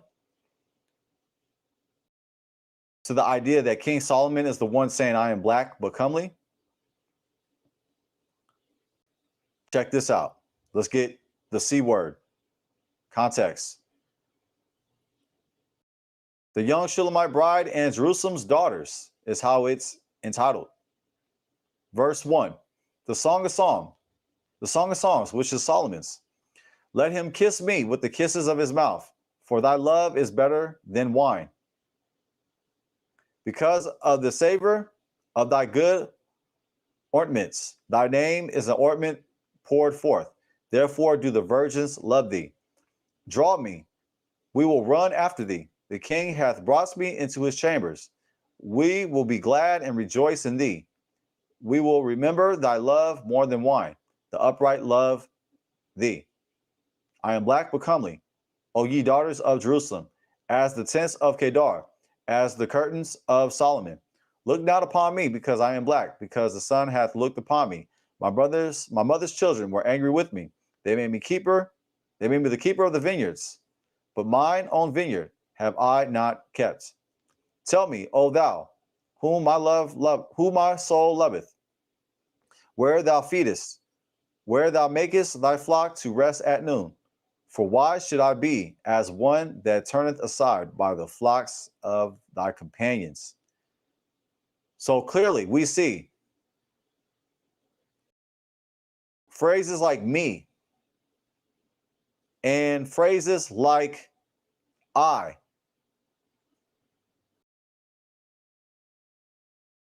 tells us that the speaker is not King Solomon. For it says, let him kiss me. Let him kiss me.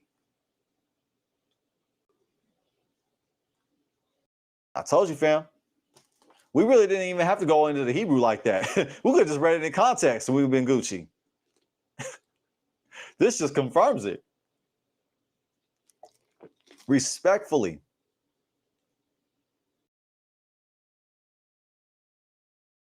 So when you hear our brothers misquote Psalm 1:5 and take it out of context, ask them to read it in context. Let them start with verse 1 and allow them to read their way down to verse 7. And they keep on reading if they want, but have them start at verse 1.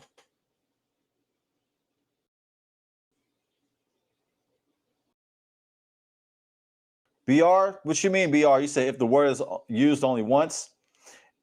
No, see, I explained the word right here is used once. Let me show you.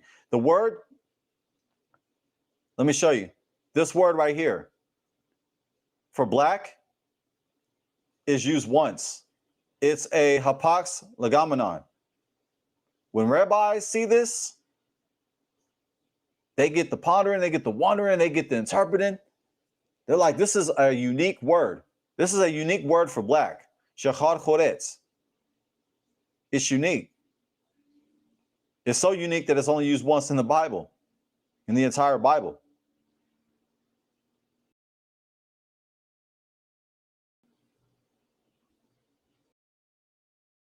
You said, kiss me like how Italian respect?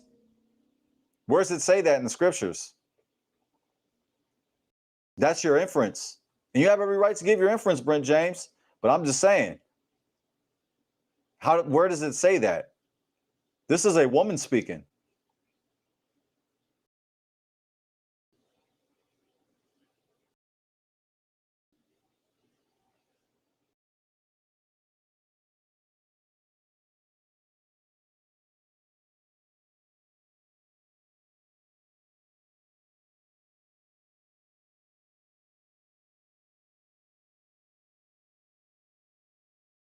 Yeah, we can agree to disagree. It's cool. But we got to consider context. We got to start with verse 1 and then read our way down to verse 7. And then after it says, Solomon the lover speaks.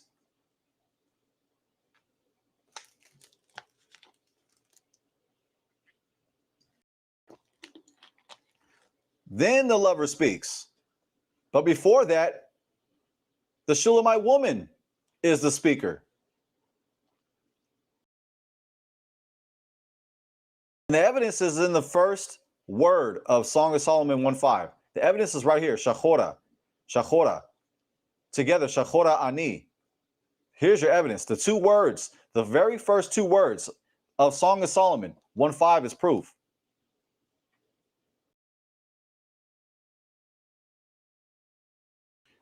Okay, you say maybe? How?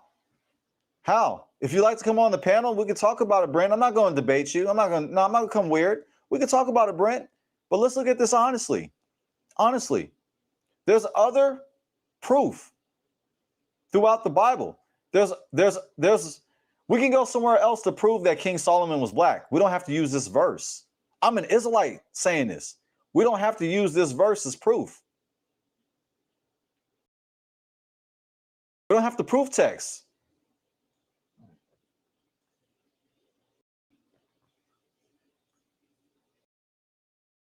The two words highlighted in blue, Shachora Ani, is proof that the woman is speaking. Shachora is a feminine adjective. Ani, meaning I. She's describing herself as black using a feminine adjective. King Solomon would not describe himself as a feminine adjective. Not himself, not in this regard. That would be strange.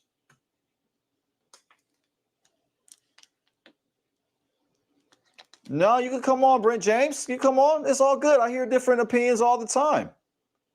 All the time. You know, to be real with you, Brent James, a lot of Israelites disagree with me. All the time. But I got to admit,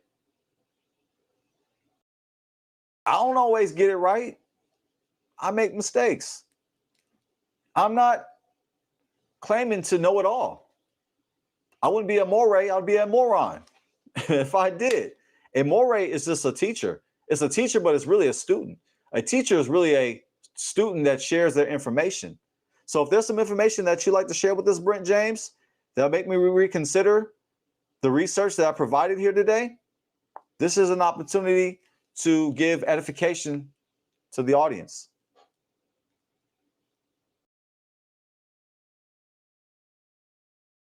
You may not be able to convince me, but at least you can show your perspective and we can know why you're saying that. We can know why you're saying what it is that you're saying. But if you don't feel comfortable, that's fine. You know, I'm not trying to debate you. I'm not trying to come sideways, but it's okay if we disagree. You don't have to agree with me. But I'm just bringing up our language, Hebrew. I don't think we should ignore Hebrew. We shouldn't rely on King James over Hebrew. Remember, Hebrew was written before King James. Remember, the Tanakh was mostly written in Hebrew. English is a translation of the Hebrew. So I'm going to rely on Hebrew over English any day, every day. The King James has mistakes. See, I know a lot of Israelites don't like me saying that, but it's true. The King James has mistakes. I've showed a plethora of them on this live stream before.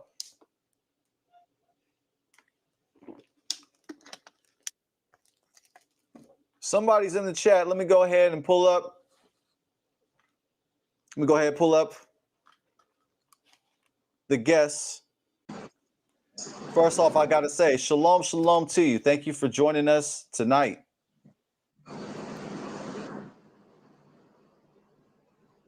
What's going on with you, man?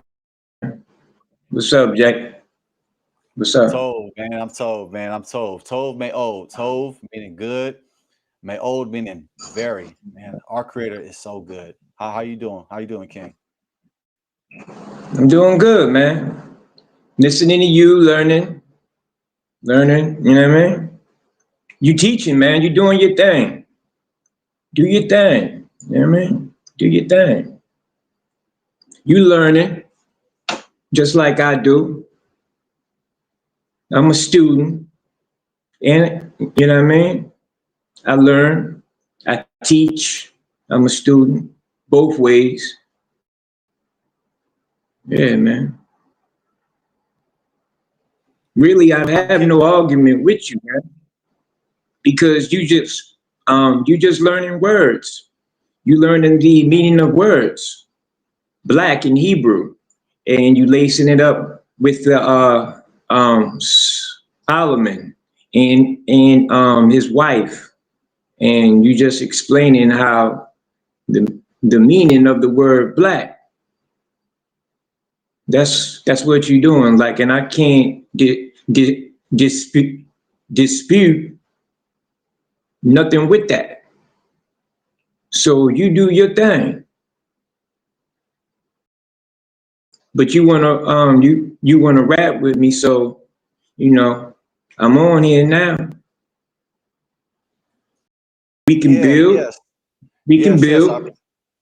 absolutely, King. And yeah, I get a lot of Israelites that don't agree with me. It happens quite a bit. Like last night, the live stream that we had last night, the title was was Adam the first human? Open panel discussion. And from my Yeah, perspective, from my research, Adam was not the first human. But I know that a lot of Israelites believe that, but that's fine. Like to me, that's not a salvation topic. And same with tonight. Tonight is not a salvation topic in regards to, was King Solomon, was he the one saying that I am black and comely, or if it was the Shulamite woman? To me, like these topics are just, they're fun discussions, and I welcome hearing different perspectives, and I'm willing to change my mind as well. If I'm convinced, I will change my mind. If not, I'll still be in poke as a Christian. I would not left that church. So and I'm, that's you know, good. That's good. yes, That's good, yo. That means, yo, that you recognize the truth when you hear it. That's your spirit there. That's good. That's good, brother.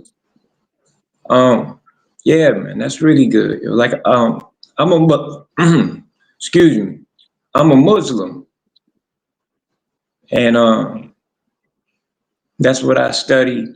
That's what I live, Islam, and that's what I represent. Peace.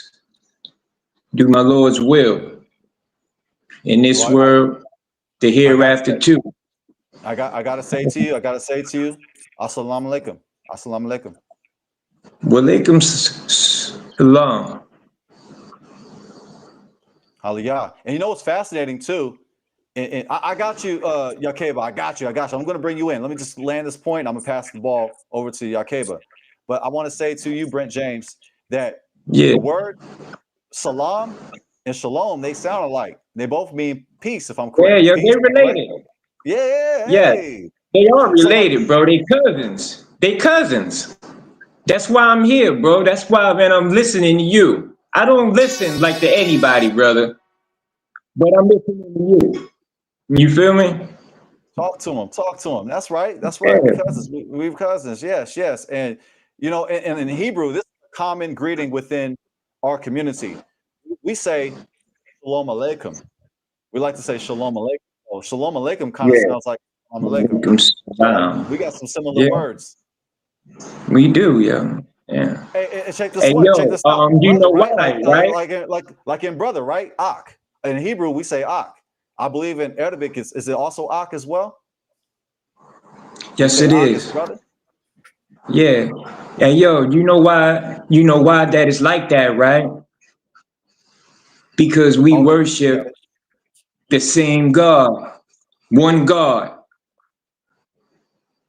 You know that, right? You know that. I don't worship You're multiple gonna gods. see. Facts. Yeah, I don't You're worship gonna multiple see. gods. I don't. Let me go Yeah, ahead. you worship Let me go ahead one. and pass it to. Let me go ahead and pass it to Yakeva. Shalom, shalom. It's great Right. to see you back in the panel on the panel once again. I was gotta say, how you doing? How has everything been for you, King? Brother, can you hear me? I had difficulty getting you on my laptop, so I'm on my phone, and then it came on my laptop. Let me see if I can turn my volume up now. Oh, you good? You good? You good? We hear you. We hear you. Okay, I'm gonna come off the phone and talk on the computer here. Okay, that's fine. Okay, yeah. Yah is itself me, brother.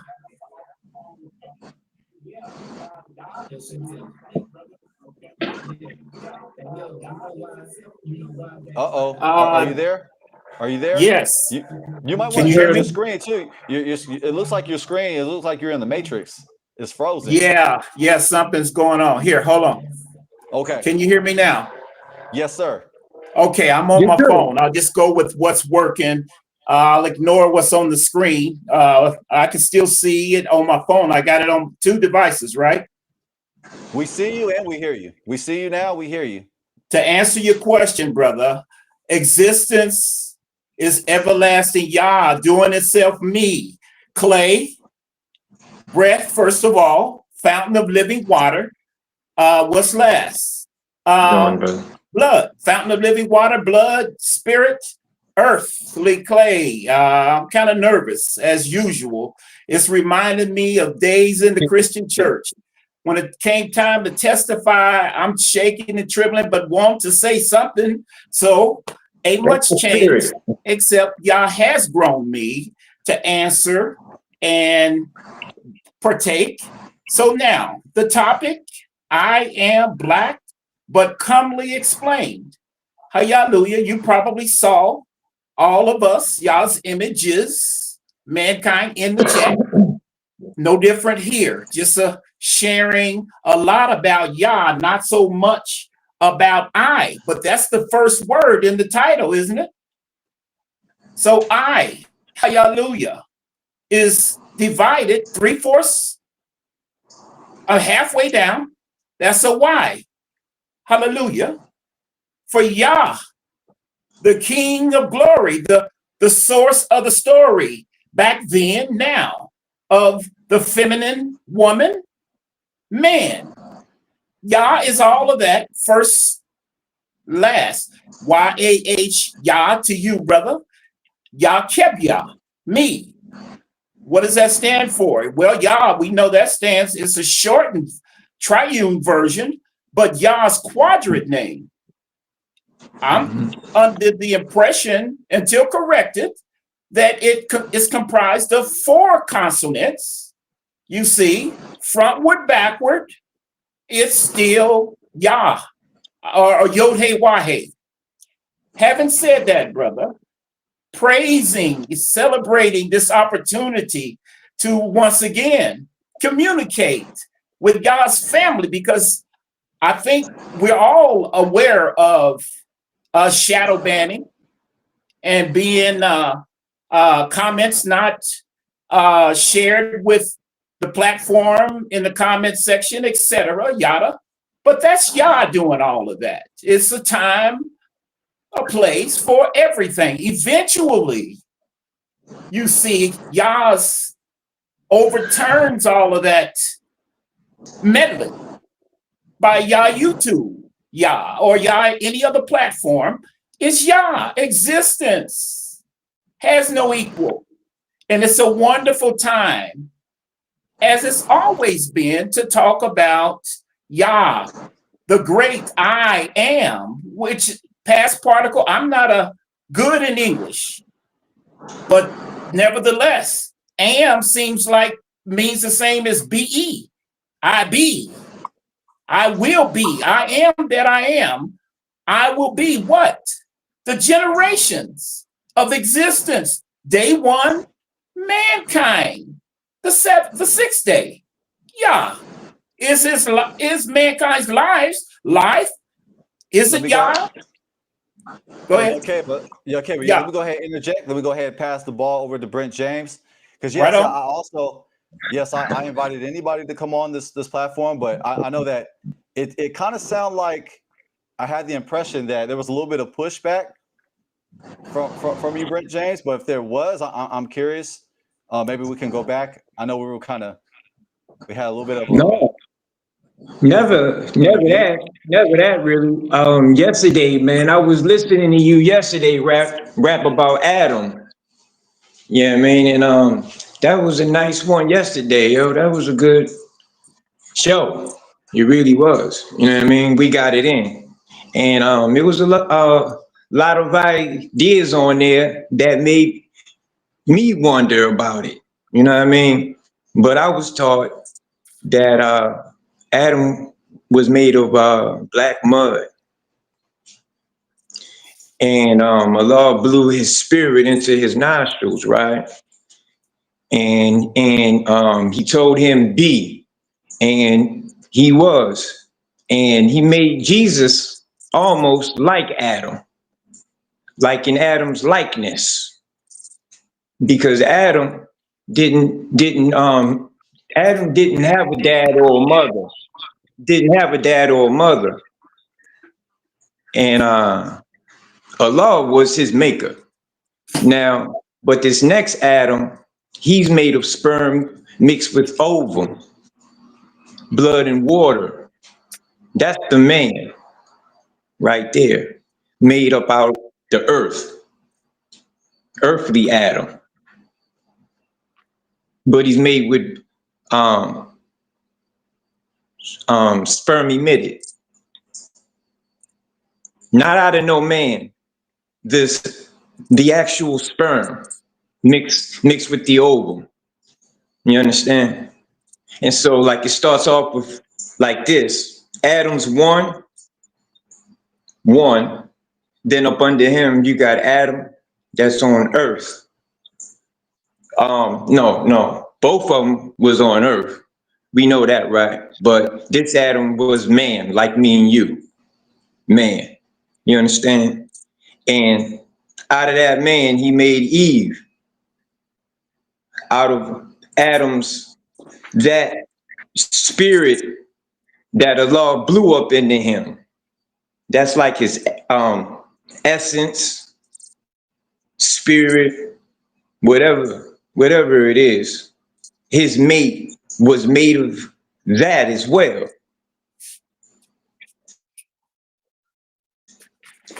And so he made them, because the woman was removed out of man. And, you know, man, we came first because we got sperm, we got life in us. We got life. Women don't. Women have the egg. Their egg hold out sperm, which is life. We give life.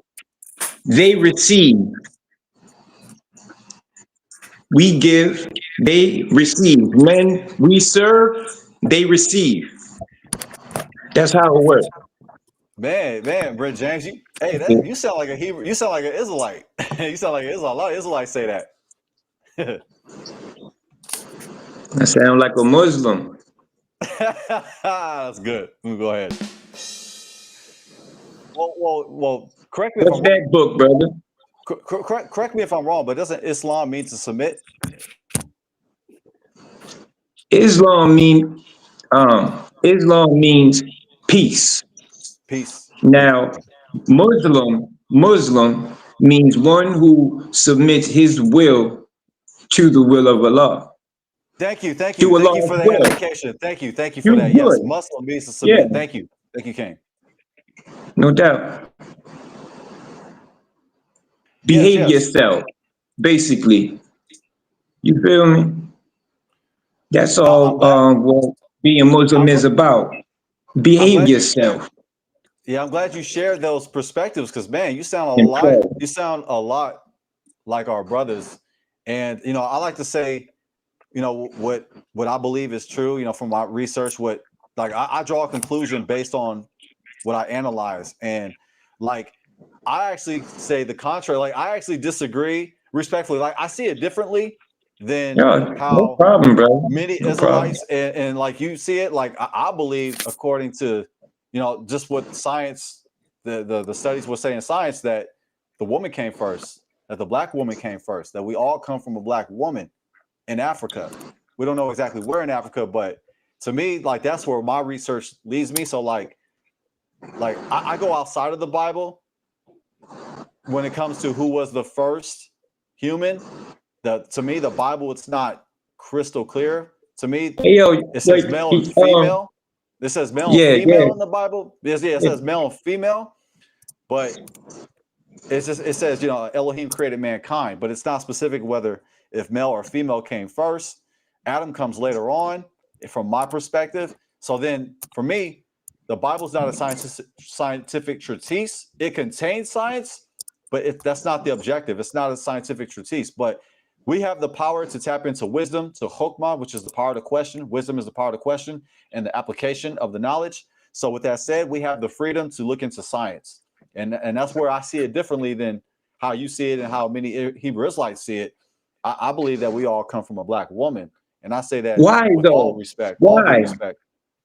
Why though? Why do you though? What's your Mitochondrial, evidence, Jay? What's your evidence, Jay? Mitochondrial DNA's it predates the Y chromosome. That's all I'm saying. The mitochondrial DNA is The older. Y predates. You said that you didn't know where the woman was born at. You said, Well, we don't know exactly where in Africa mankind was arrived. We know somewhere in Africa. hey yo, wasn't her name Scholars they like say. Lucy? Well, Wasn't her some name scholars. Lucy or Ethiopia. You're talking about in Kush, and you're talking about Ethiopia. The Ethiopia? Lucy, what they found. Yeah, Yeah, absolutely. Ethiopia. So some say Ethiopia, some say Botswana, some say South Africa. We're not exactly sure. Some even say Morocco as well. So like we got all these different places on where we think humans are, were born, but Yeah. yeah, but we from the continent though, and that's for everybody, all people. But I say this out of love. I'm not trying to start no weird code or nothing. I just believe that as Israelites, we can look into the research and it's okay. I don't find it to be a contradiction with the Bible, because the Bible to me it's Hey yo, silent let me on ask you whether the this. male or female come first. Let me ask you this, Jay. Do you believe Yahweh is a woman? I believe that Yahweh is not a woman or a man that he should lie, because it says in the Bible, God is not a man that he should lie. And that's why I don't believe or worship a man. I don't worship, quote unquote, Jesus Christ. I don't worship a black man. I don't worship a white man. I don't worship a black woman. I don't worship no white woman. I worship the Most High Yah, the one and only true God, who cannot be explained, who is infinite, who is beyond our imagination. For I'm finite, the Most High is infinite. However, I will say this: the Most High has the attributes of masculinity and femininity, because mankind, male and female, we were created in the image and the likeness of Elohim. So with that said, we get our characteristics, we get our masculinity and our femininity from the Creator. Now, who was Adam made in the likeness of? Allah, right? Or Of Yahweh? Elohim. Yeah, Elohim. Yahweh, Yes, right? yeah. Okay. Do you believe that?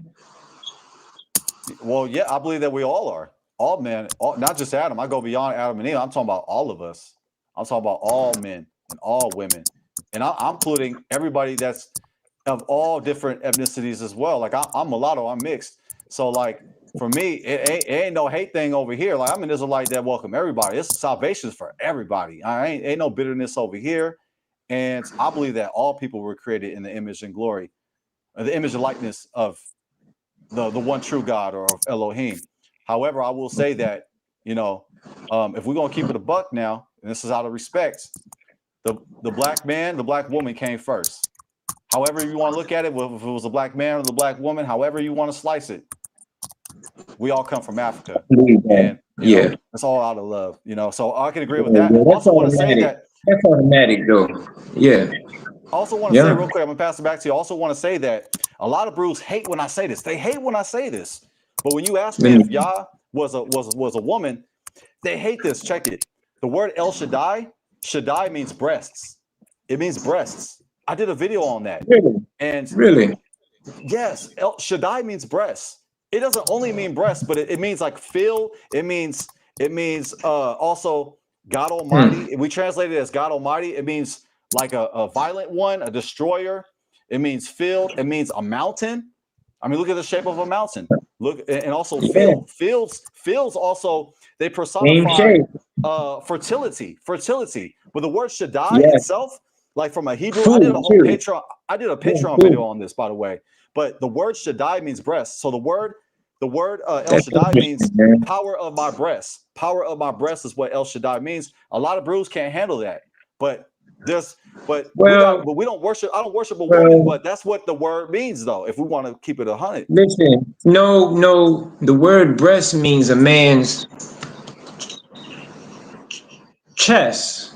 Chest. That's how the Lord really means the chest, the breast. Like in my book, Allah, he always remarks us, he always be like, I know what's in the breast. Like, and he also, well, that's one of his attributes, the knower of what's in the breast.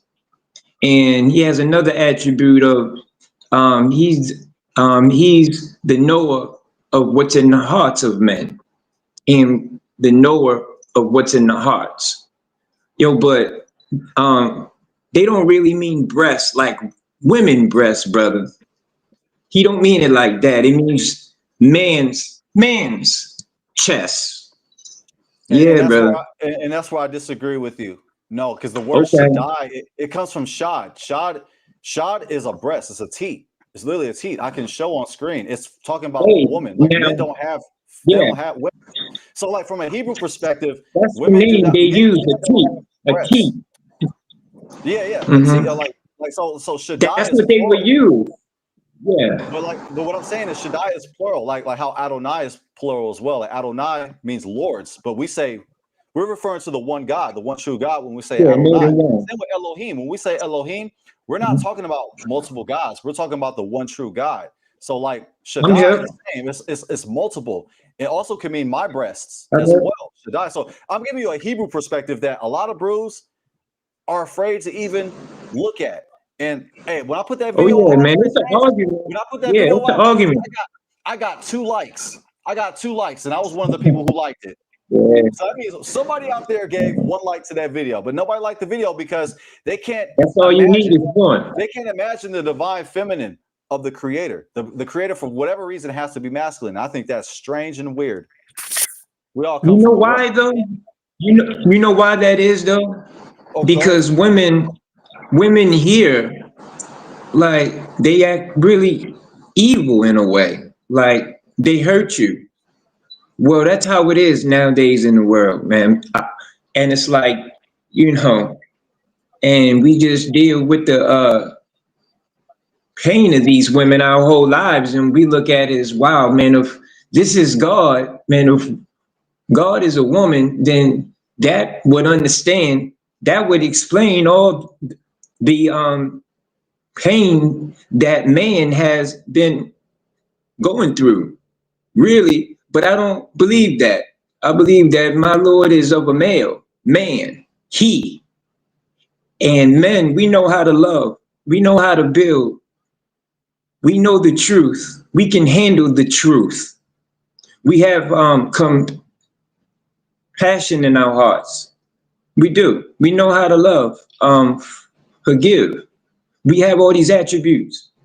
And we think women is born with these things, but no, they're not.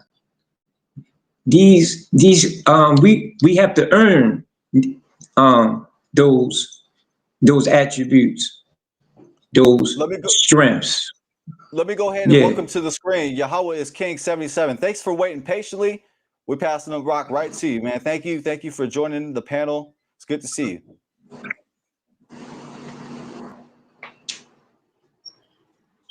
Peace and blessings. Thank you for having me. Yeah, just peace and blessings. Shalom to everybody on the panel.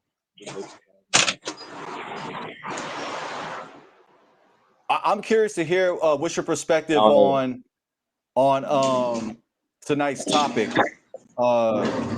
Did you check out the earlier? Did you check out the live stream earlier, or did you like when'd you come into the live stream? know. I've been here. Probably a while. Somewhere between 32. Hey, you're breaking up a little bit. But I heard what you. You're breaking up a little bit. We kind of Yeah. losing you. Oh, there you go. You can hear me? Yeah. Yeah, I was just wondering, Yeah, what I was your don't know why, thoughts but on my Wi-Fi. on on the topic right here? I am black, but comely explained. Song of Solomon 156, Hebrew breakdown, open panel. I'm just curious on your thoughts on that. Is King Solomon the one saying I am black but Uh, comely, or was it the Shulamite woman? Nah, when I read it, I believe it's the Shulamite woman. Like when you read the Songs of Solomon, it's clearly like a back and forth, of like a bride and like a husbandman, like speaking about each other, and I feel like in the part where it say I'm black but comely, I feel like it's clearly talking about it's a female speaking, Shulamite woman. When I see it, that's what I always seen it as, just kind of like you were saying. I don't know, like as I say, I'm always willing if somebody can show me otherwise. But when I first came into the faith in the Hebrew community, and well, just more so the awakening, I used to see people say that as well. Then when I actually did read it myself, and I just look at one verse, you see like the context. I believe it's a woman.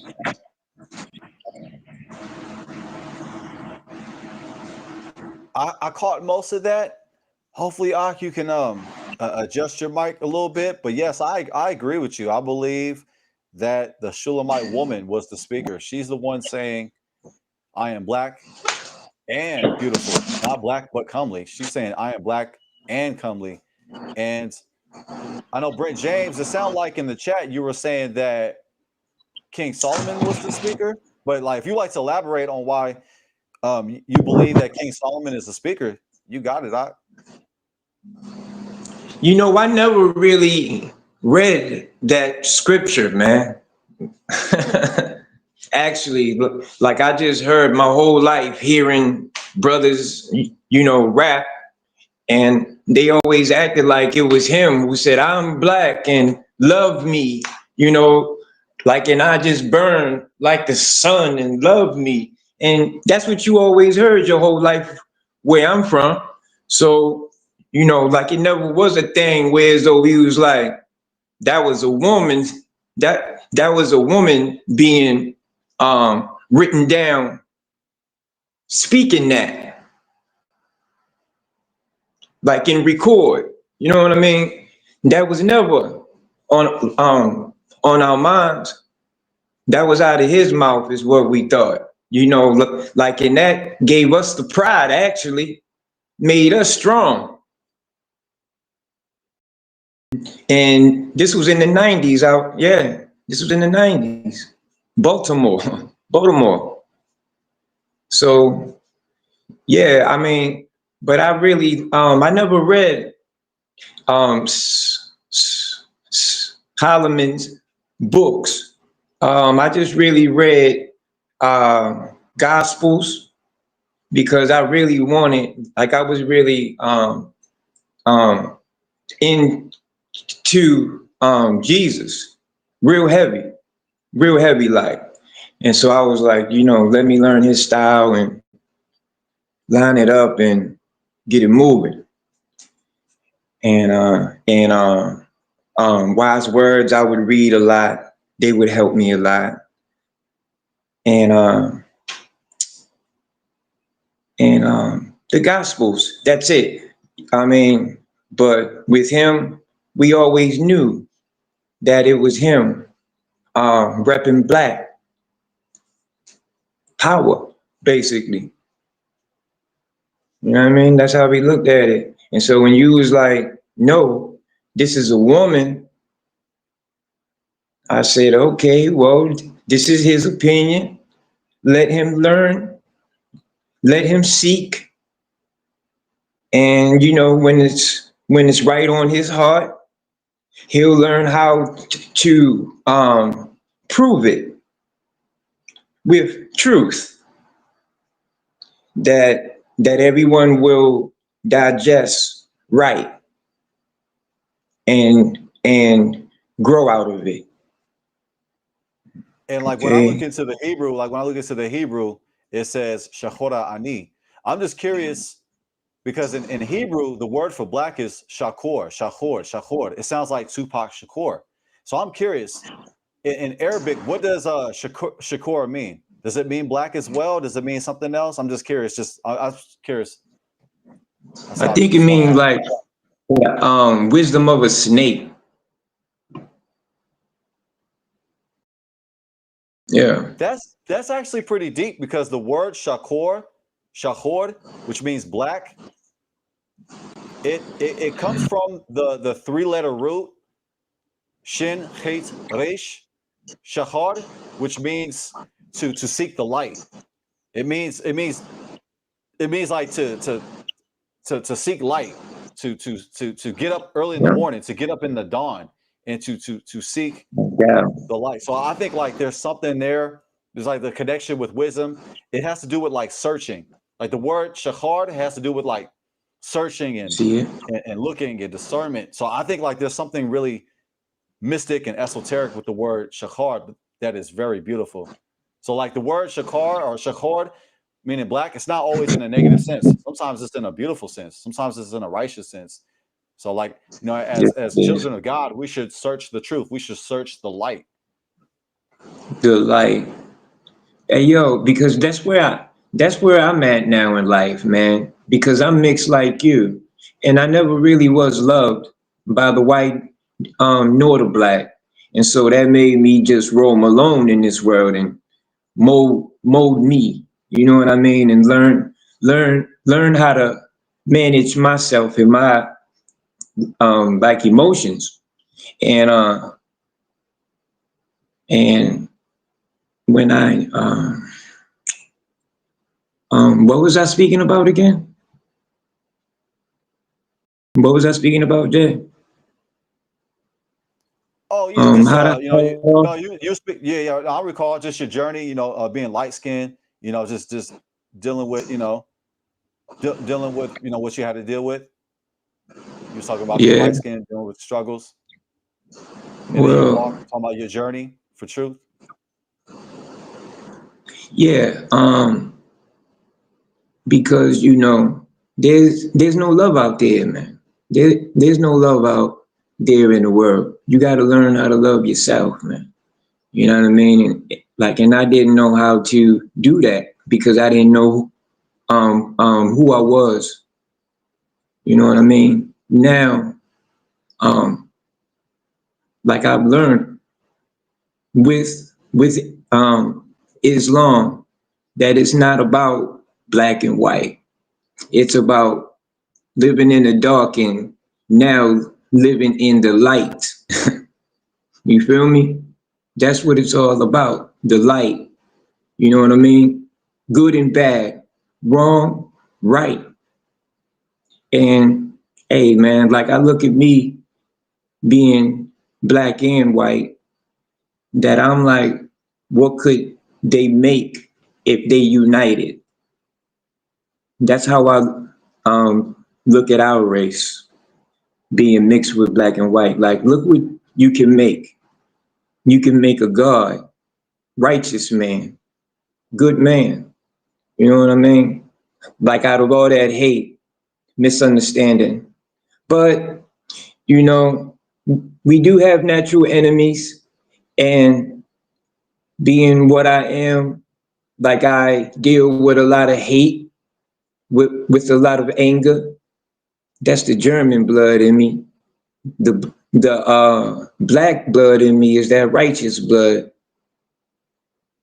and that's the blood that keeps me alive. That's the blood with the light in it.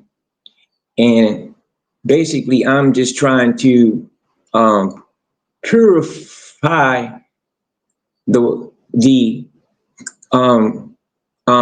Germanic blood in me, with the blood of the black germ. And the only way that's been working for me is the truth, which is Islam, doing my duty as a Muslim, which is easy, really easy, you know. And who I am now as a man, I submit. I am one who submits. Lord of the worlds, Allah. You know what I mean? And that's my home. That's why my Lord made my life the way that it was, being rejected, blamed, and hated, because he wanted me to get him, seek him. Not no woman, not no drug, not no gang, not no jail, not nothing. He wanted me to seek him, the truth. You know what I mean? And shoot, man, I'm here now.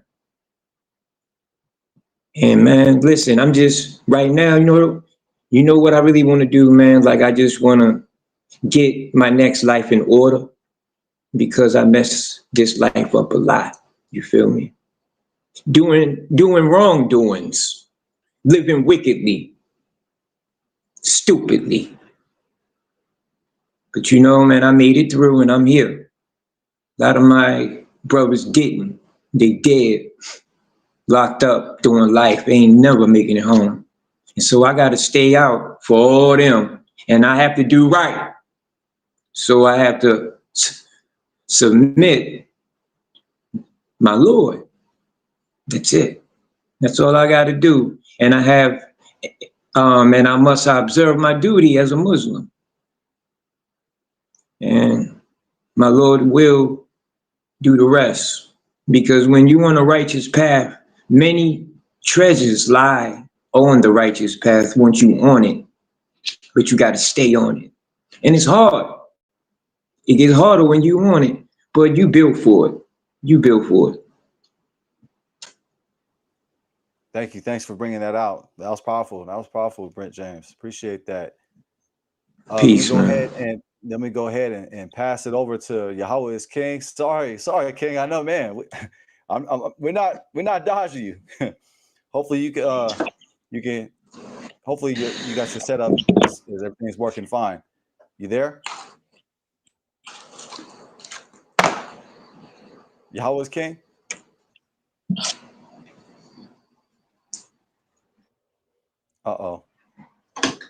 He came off.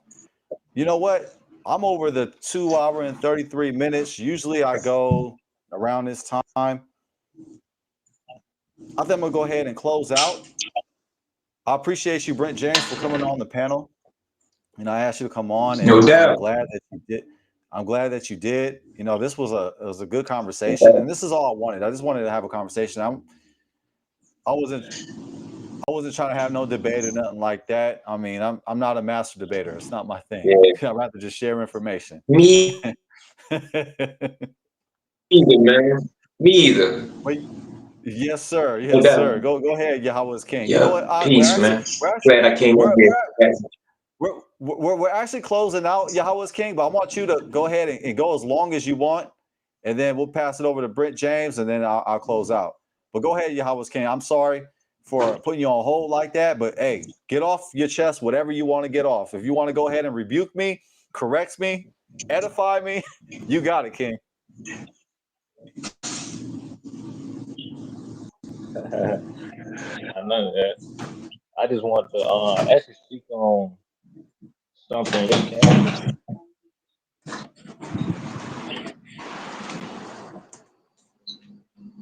Oh no, I think we're losing you again. Yeah, hear me? Yeah, kinda. Yeah, keep going Y'all though. can't hear me right now? Yes, that's better. Yeah, I'm chopping up. I can. Yeah. Dang. I don't know why it's doing. But nah, I wanted to you hear me speak on the topic about yesterday. I tried to speak on it about Adam, and being a servant, and being can y'all hear me right now? Yes. If you'd like to go ahead and touch up on last night's topic, because I know you said you was trying to. Yeah, go ahead and give your position on that. We hear you.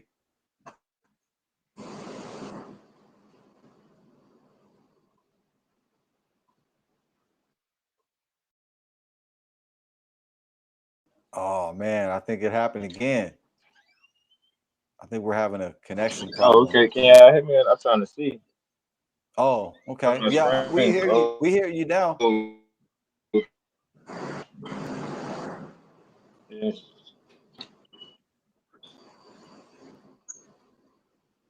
Uh-oh. I don't know if y'all. I don't know. I think it keep going in and out. I don't know if y'all can hear me or not. It keep breaking up. I can't hear y'all talking. Yeah, maybe if you try on another device. Try on another device. Just speak, brother. You said try it on another device. Yeah. What about now? Can you hear me? Okay, so I'm gonna give Yahweh is King a few more minutes. But yeah, I'll actually go ahead and pass it over to you, Brent James. Go ahead and give out your closing. First off, I gotta say thank you for coming on the panel. It's an honor to meet you and to speak with you. And it's great that even though we have different perspectives, I believe there's a mutual respect and a mutual love. And I'm just appreciative that you came on and that we had this build. And Yeah, it's me pretty too, man. cool. Yes, sir. Yes, sir. It's pretty cool to speak to to uh to those of other other faiths, and there's a lot we actually have in common. And as whether if you're an Israelite or if you're Muslim, there's a lot that we have in common, and we can actually build on commonality. Because at the end of the day, like I support the red, black, and green. I support the UNIA. I mean, if you ever watch me on Friday night when I preach, because we keep the Shabbat on Friday nights. I think some Muslims keep they keep Friday night as well, or Yeah, Friday yep, in Islam. Juma. Yeah, yep, Juma. Same Okay, day, okay, Friday, yeah. Juma. Yeah, Yeah, thank you for the edification. So like we're like in service around the same time. Like, I mean, whether if you go to a service, but like for me, like, I preach online and I like to hang out with the fam, and we keep I'll Friday check it night to out. Saturday night is when we keep the day, holy. We keep it sanctified. But there's a Okay. lot of things that we actually do have in common, and I really enjoyed this build, and I think it's really cool that we can agree to disagree, but still be respectful and show All that day. that God is working within us. Yeah, of course, of course. When I read my book, the Holy Quran, right? They always speak about the Israelites. My Lord loves y'all, man.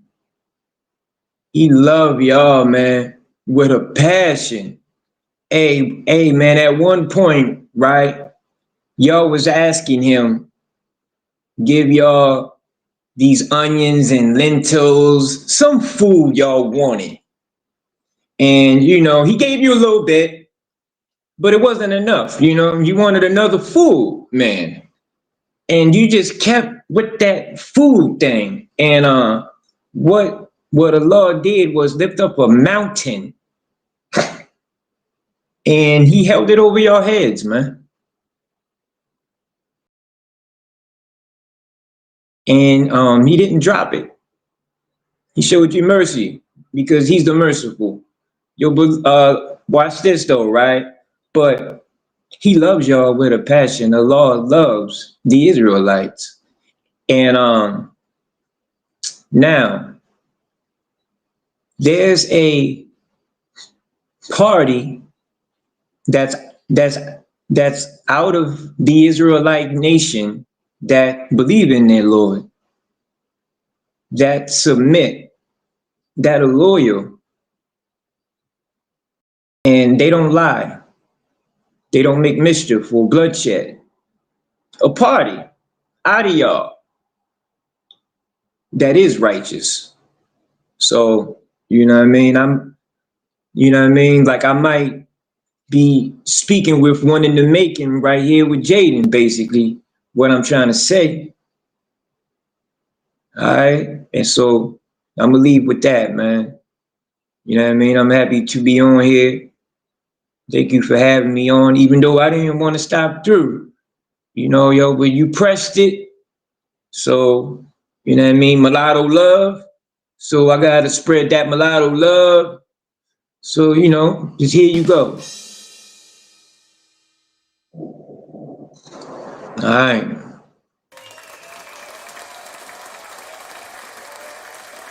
I appreciate you, King. I appreciate you. Yeah. Is it Malik? Is it Malik in Hebrew? In Arabic? I know in Hebrew it's Melek for king. But is Malik, is that king? Malik? I don't know. Melek? I don't know. Also, I think like Sadiq, like Raphael Sadiq, the singer from Tony. Yeah. Sadiq means Yeah. righteous. Oh, yeah. You know, yeah, and It Raphael never rains. Hebrew as well. Yeah, Raphael means God heals. You know, Raphael Sadiq. So like it's kind of cool that like his name is Arabic, but it's also Hebrew. Who you speaking about, though? The singer from Who you talking about? the singer Raphael Sadiq. I'm just bringing up Yeah. a joke that like I think it's really cool. You know, I'm bringing up a fun reference because I mean he's a great musician. All But right, like I got you. I got you. his name is actually Arabic and it's Hebrew. If correct me if I'm wrong, but Raphael Sadiq, that name is Arabic, but it's also Hebrew. Hey, listen, isn't he a Muslim? I'm not sure. Hey, maybe he's an Israelite. I don't You know. never know. Google it. Google it. Yeah, It'll let I you have to. know. I have to some other time. You know, he's from Oakland though. He's in Oakland, so he might be a Muslim. Of course. There's a lot of Muslims. No, I'm originally from the Bay Oh, Area, so I'm from the Bay Area originally. So oh yeah, yo, that's Hammer yeah, time down there, man. Hammer oh time yeah, you know, run Oakland. MC Hammer yeah. run Oakland, man. Oh, he Yeah. don't play. Hey, don't mess with Hammer though. Don't let Hell no. the Latin pants fool you now. Don't play with Hammer. No, no, no. I heard of him back in the day. I remember Redman told a funny story. He told a story how MC Hammer pressed him. He checked him. And, you know, Redman, he's acting funny. He was like, yeah, you know, he pressed me, he checked me, you know. He was like, yeah, you know, like Yeah, Hammer yeah, was gangster. man. Like he is. Like he's for real. Like he's for real. Hey, But yeah, I just want to end on something but he's funny, a you know, something man light. first. Yeah, I hear you. But go ahead real quick. Go ahead. He's a man first. You know, a lot of brothers, they want to join religions, Yeah, gangs and all that, yeah. but they're not established with self first. This is why they be led astray easily because they don't have knowledge of self first before they join the nation of any nation. You know what I mean? That's why you have to do, that's what you must do first. Knowledge of self, man. That's my message here tonight. Learn you, master you, your Well, that heart, you know, your I'm soul, gonna your close on this. soul. I want you to see this. I want you to see this before I said I'm gonna close, but I'm gonna close on this really for real. I want to show you this because I want to show you that it's mutual. I got love. I got love as well. Like how you got love for us Israelites. We got love for Muslims as well. Look, let me go ahead and show you this. Look, real Yeah, quick. This is on my post, my YouTube post. I put this over like a year ago. This is one of the people who I look up to. peace be upon Right him. here. That's right. Yeah, Muhammad Ali, the greatest of all time, was known for his charisma, catchphrases, swagger, and dominance as a professional boxer. He became the youngest heavyweight champion of his time. While undefeated and in the prime of his career, he stood up for his beliefs against the odds. He refused to fight in the Vietnam War, standing firmly against the United States policies.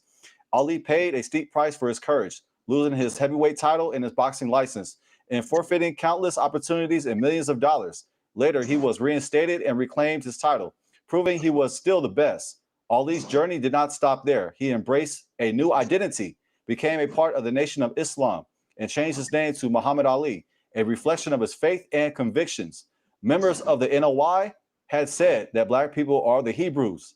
Ali's life journey inspired me to discover knowledge of self, just like you said, Brent James. Ali's life journey inspired me to discover knowledge of self, to stand up for my beliefs, and to be a fighter.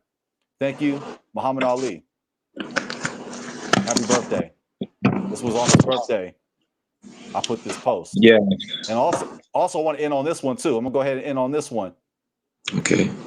Like it is, like I didn't just now put this post up. This is on my YouTube post section. You can just go to the posts tabs and you can check it out. But I also got to show this. I got to show this. It won't be right if I don't. This is my post right here.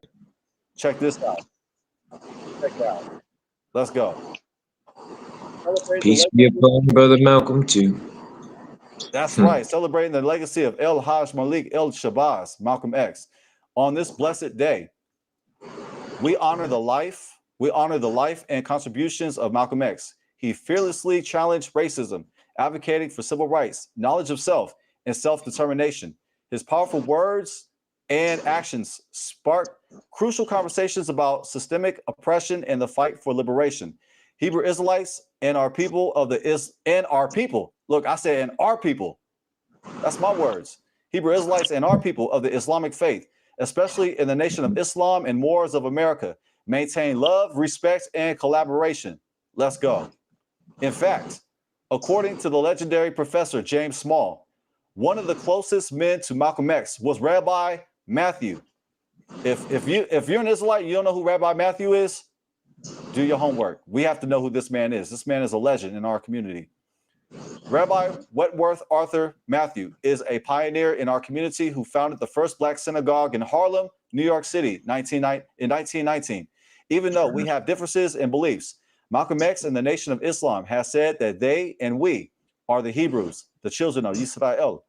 The autobiography of Malcolm X, with collaboration from the legendary Alex Haley, the author of Roots, and the 1992 film Malcolm X, directed and co-written by Spike Lee, inspired me to embark my personal journey for knowledge of self. That's right, truth and transformation. Thank you, El Hajj Malik El Shabazz. Happy birthday. Salam and shalom.